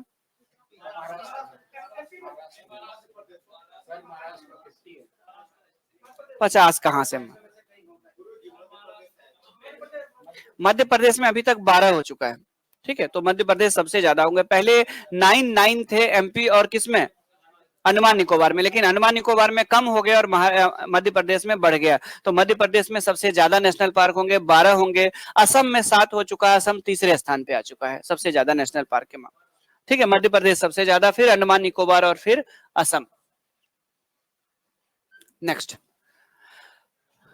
नेशनल पार्क होता क्या है देख लीजिए, उसकी परिभाषा देख लीजिए। स्टेट गवर्नमेंट के द्वारा डिक्लेयर किया जाता है जहां पे आप शिकार नहीं कर सकते। वाइल्ड लाइफ प्रोटेक्शन एक्ट वहां पे लागू होती है, फॉरेस्ट कंजर्वेशन एक्ट वहां पे लागू होती है। ना तो आप वहां पे सूखी लकड़ी इकट्ठा कर सकते हैं, ना पत्ते तोड़ सकते हैं, ना जानवर चरा सकते हैं, और जानवरों का शिकार तो खैर दूर की बात होती है। ठीक है, वाइल्ड लाइफ सेंचुरी के साथ फर्क ये होता है कि वाइल्ड लाइफ सेंचुरी अगर आपके आसपास जंगल है तो आप वहां पे जाकर के सूखी लकड़ी इकट्ठा कर सकते हैं, उसमें एंटर करके जैसे सूखी लकड़ी इकट्ठा कर सकते हैं, गाय भैंस जाके चरा सकते हैं, लेकिन नेशनल पार्क में वो भी नहीं कर सकते हैं।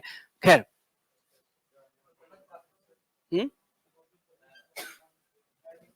आगे नेक्स्ट, आगे देहिंग पटकाई नेशनल पार्क की बात कर ले तो देहिंग पटकाई नेशनल पार्क कहां पे है? असम के डिब्रूगढ़, तिनसुकिया और शिवसागर वाले एरिया में। ये क्यों फेमस है देख लीजिए। ये नेशनल पार्क एक विशेष प्रकार के जानवर के लिए फेमस है। कौन सा जानवर है देख लीजिए। हाँ, स्पेशल प्रकार का बंदर है जो खतरे में है, जिसको संकटग्रस्त माना गया। किसने माना है? इंटरनेशनल यूनियन ऑफ, ठीक है, कंजर्वेशन ऑफ नेचर, इसके द्वारा, IUCN के द्वारा रेड लिस्ट में रखी गई है। रेड लिस्ट का मतलब है कि अब इसमें संकट आ गया है, ये कभी भी क्या हो सकता है? विलुप्त हो सकती है। असमिया मकॉक है, इसको कहा जाता है Asamiya macaque. Raimona national park, Raimona national park भी फेमस है विशेष प्रकार के गोल्डन लंगूर के लिए, ठीक है। चलिए चलिए आगे चलिए नेक्स्ट। चलिए यहीं पे एक दो और जान लीजिए। असम का काजीरंगा नेशनल पार्क किस लिए फेमस है? वन हॉर्न राइनोसेरस, एक सींग वाला गेंडा, और वर्ल्ड में सबसे ज्यादा है, और इसीलिए उसको क्या कहते हैं, उसको वर्ल्ड हेरिटेज साइट भी डिक्लेयर किया गया, विश्व विरासत स्थल भी। उसी के बगल में असम में एक और है मानस नेशनल पार्क, वो किसके लिए फेमस है? वो भी राइनोसेरस के लिए, एलिफेंट के लिए और टाइगर के लिए फेमस है, और उसे भी वर्ल्ड हेरिटेज साइट का दर्जा मिला हुआ है, विश्व विरासत स्थल का दर्जा मिला हुआ है, ठीक है। चलिए आगे नेक्स्ट। एंटोनियो गुटेरस क्यों चर्चा में रहे?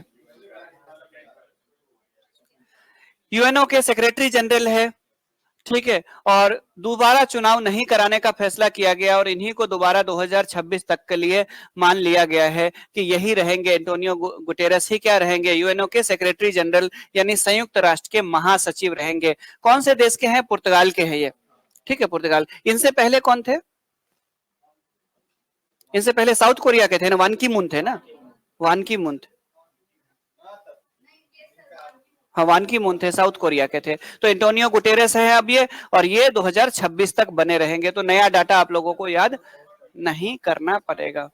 चलिए यूएनओ के बारे में जान लीजिए। 1945 में यूएनओ बनाई गई थी। इंडिया भी क्या है? फाउंडर मेंबर है, संस्थापक इसका सदस्य है।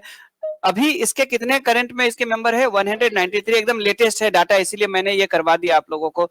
टोटल 193 सदस्य है इसके यूएनओ के, संयुक्त राष्ट्र के, ठीक है।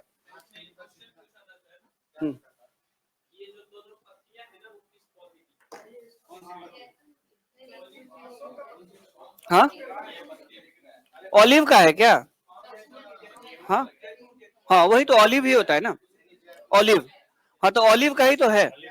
हाँ हाँ पीस का सिंबल हो रहा है, क्योंकि देखिए क्या होता है, आपको बता दूं कि कई सारे जगह पे, जैसे यूरोपियन कंट्री में होता ये था ना, कि यूरोपियन कंट्री में जैसे कोई खेल वगैरह सब होते थे, तो खिलाड़ी को शुरू में जो है वो दिया जाता था, ठीक है, उनको ऑलिव का ही वो बना करके, मुकुट टाइप का बना करके उनको दिया जाता था। तो जो ऑलिव, जिसको जैतून कहते हैं हम लोग हिंदी में, ठीक है, उसको शांति का प्रतीक माना गया, इसीलिए उसी के पौधे को ये दिया गया है, यहाँ पे उसको स्थान दिया गया है यूएनओ में, ठीक है।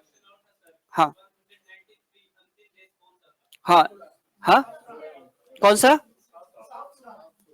South Sudan. तो साउथ सूडान आपको पता है कि अफ्रीका के सूडान नाम के देश का सदर्न पार्ट अलग होकर के एक देश बना है साउथ सूडान। उसके बाद अभी तक कोई मेंबर नहीं बना है, 193 ही मेंबर होंगे। उससे पहले टुवालू बना था शायद, नौरू और टुवालू बना था उससे पहले, ठीक है। हाँ चलिए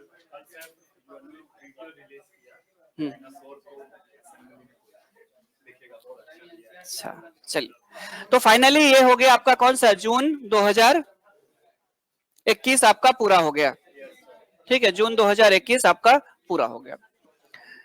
तो मैंने मिथिलेश जी को भेज दिया है आप लोगों का ये, ठीक है, पीडीएफ भेज दिया है, वो आप लोगों को दे देंगे, प्रोवाइड करा देंगे, अभी प्रोवाइड करा देंगे आप लोग। हाँ हाँ आज की कहानी खत्म। थैंक यू सभी लोगों को।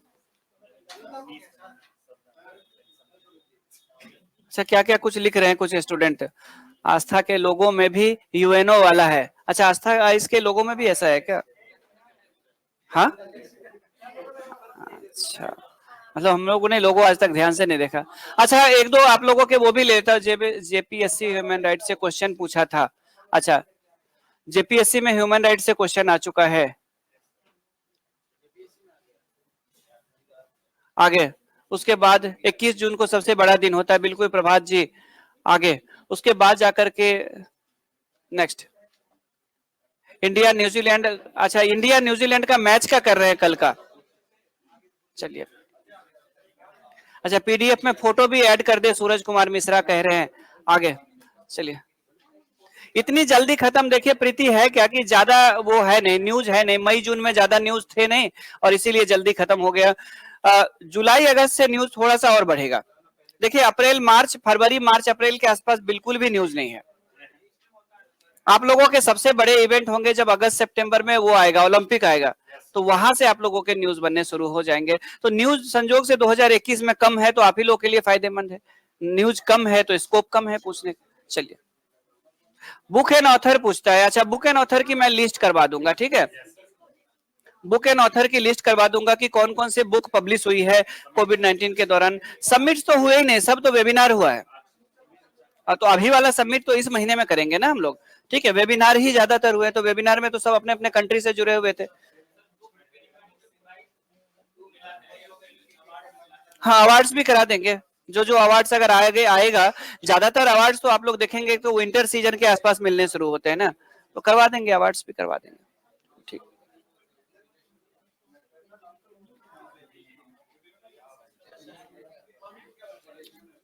थैंक यू सभी को।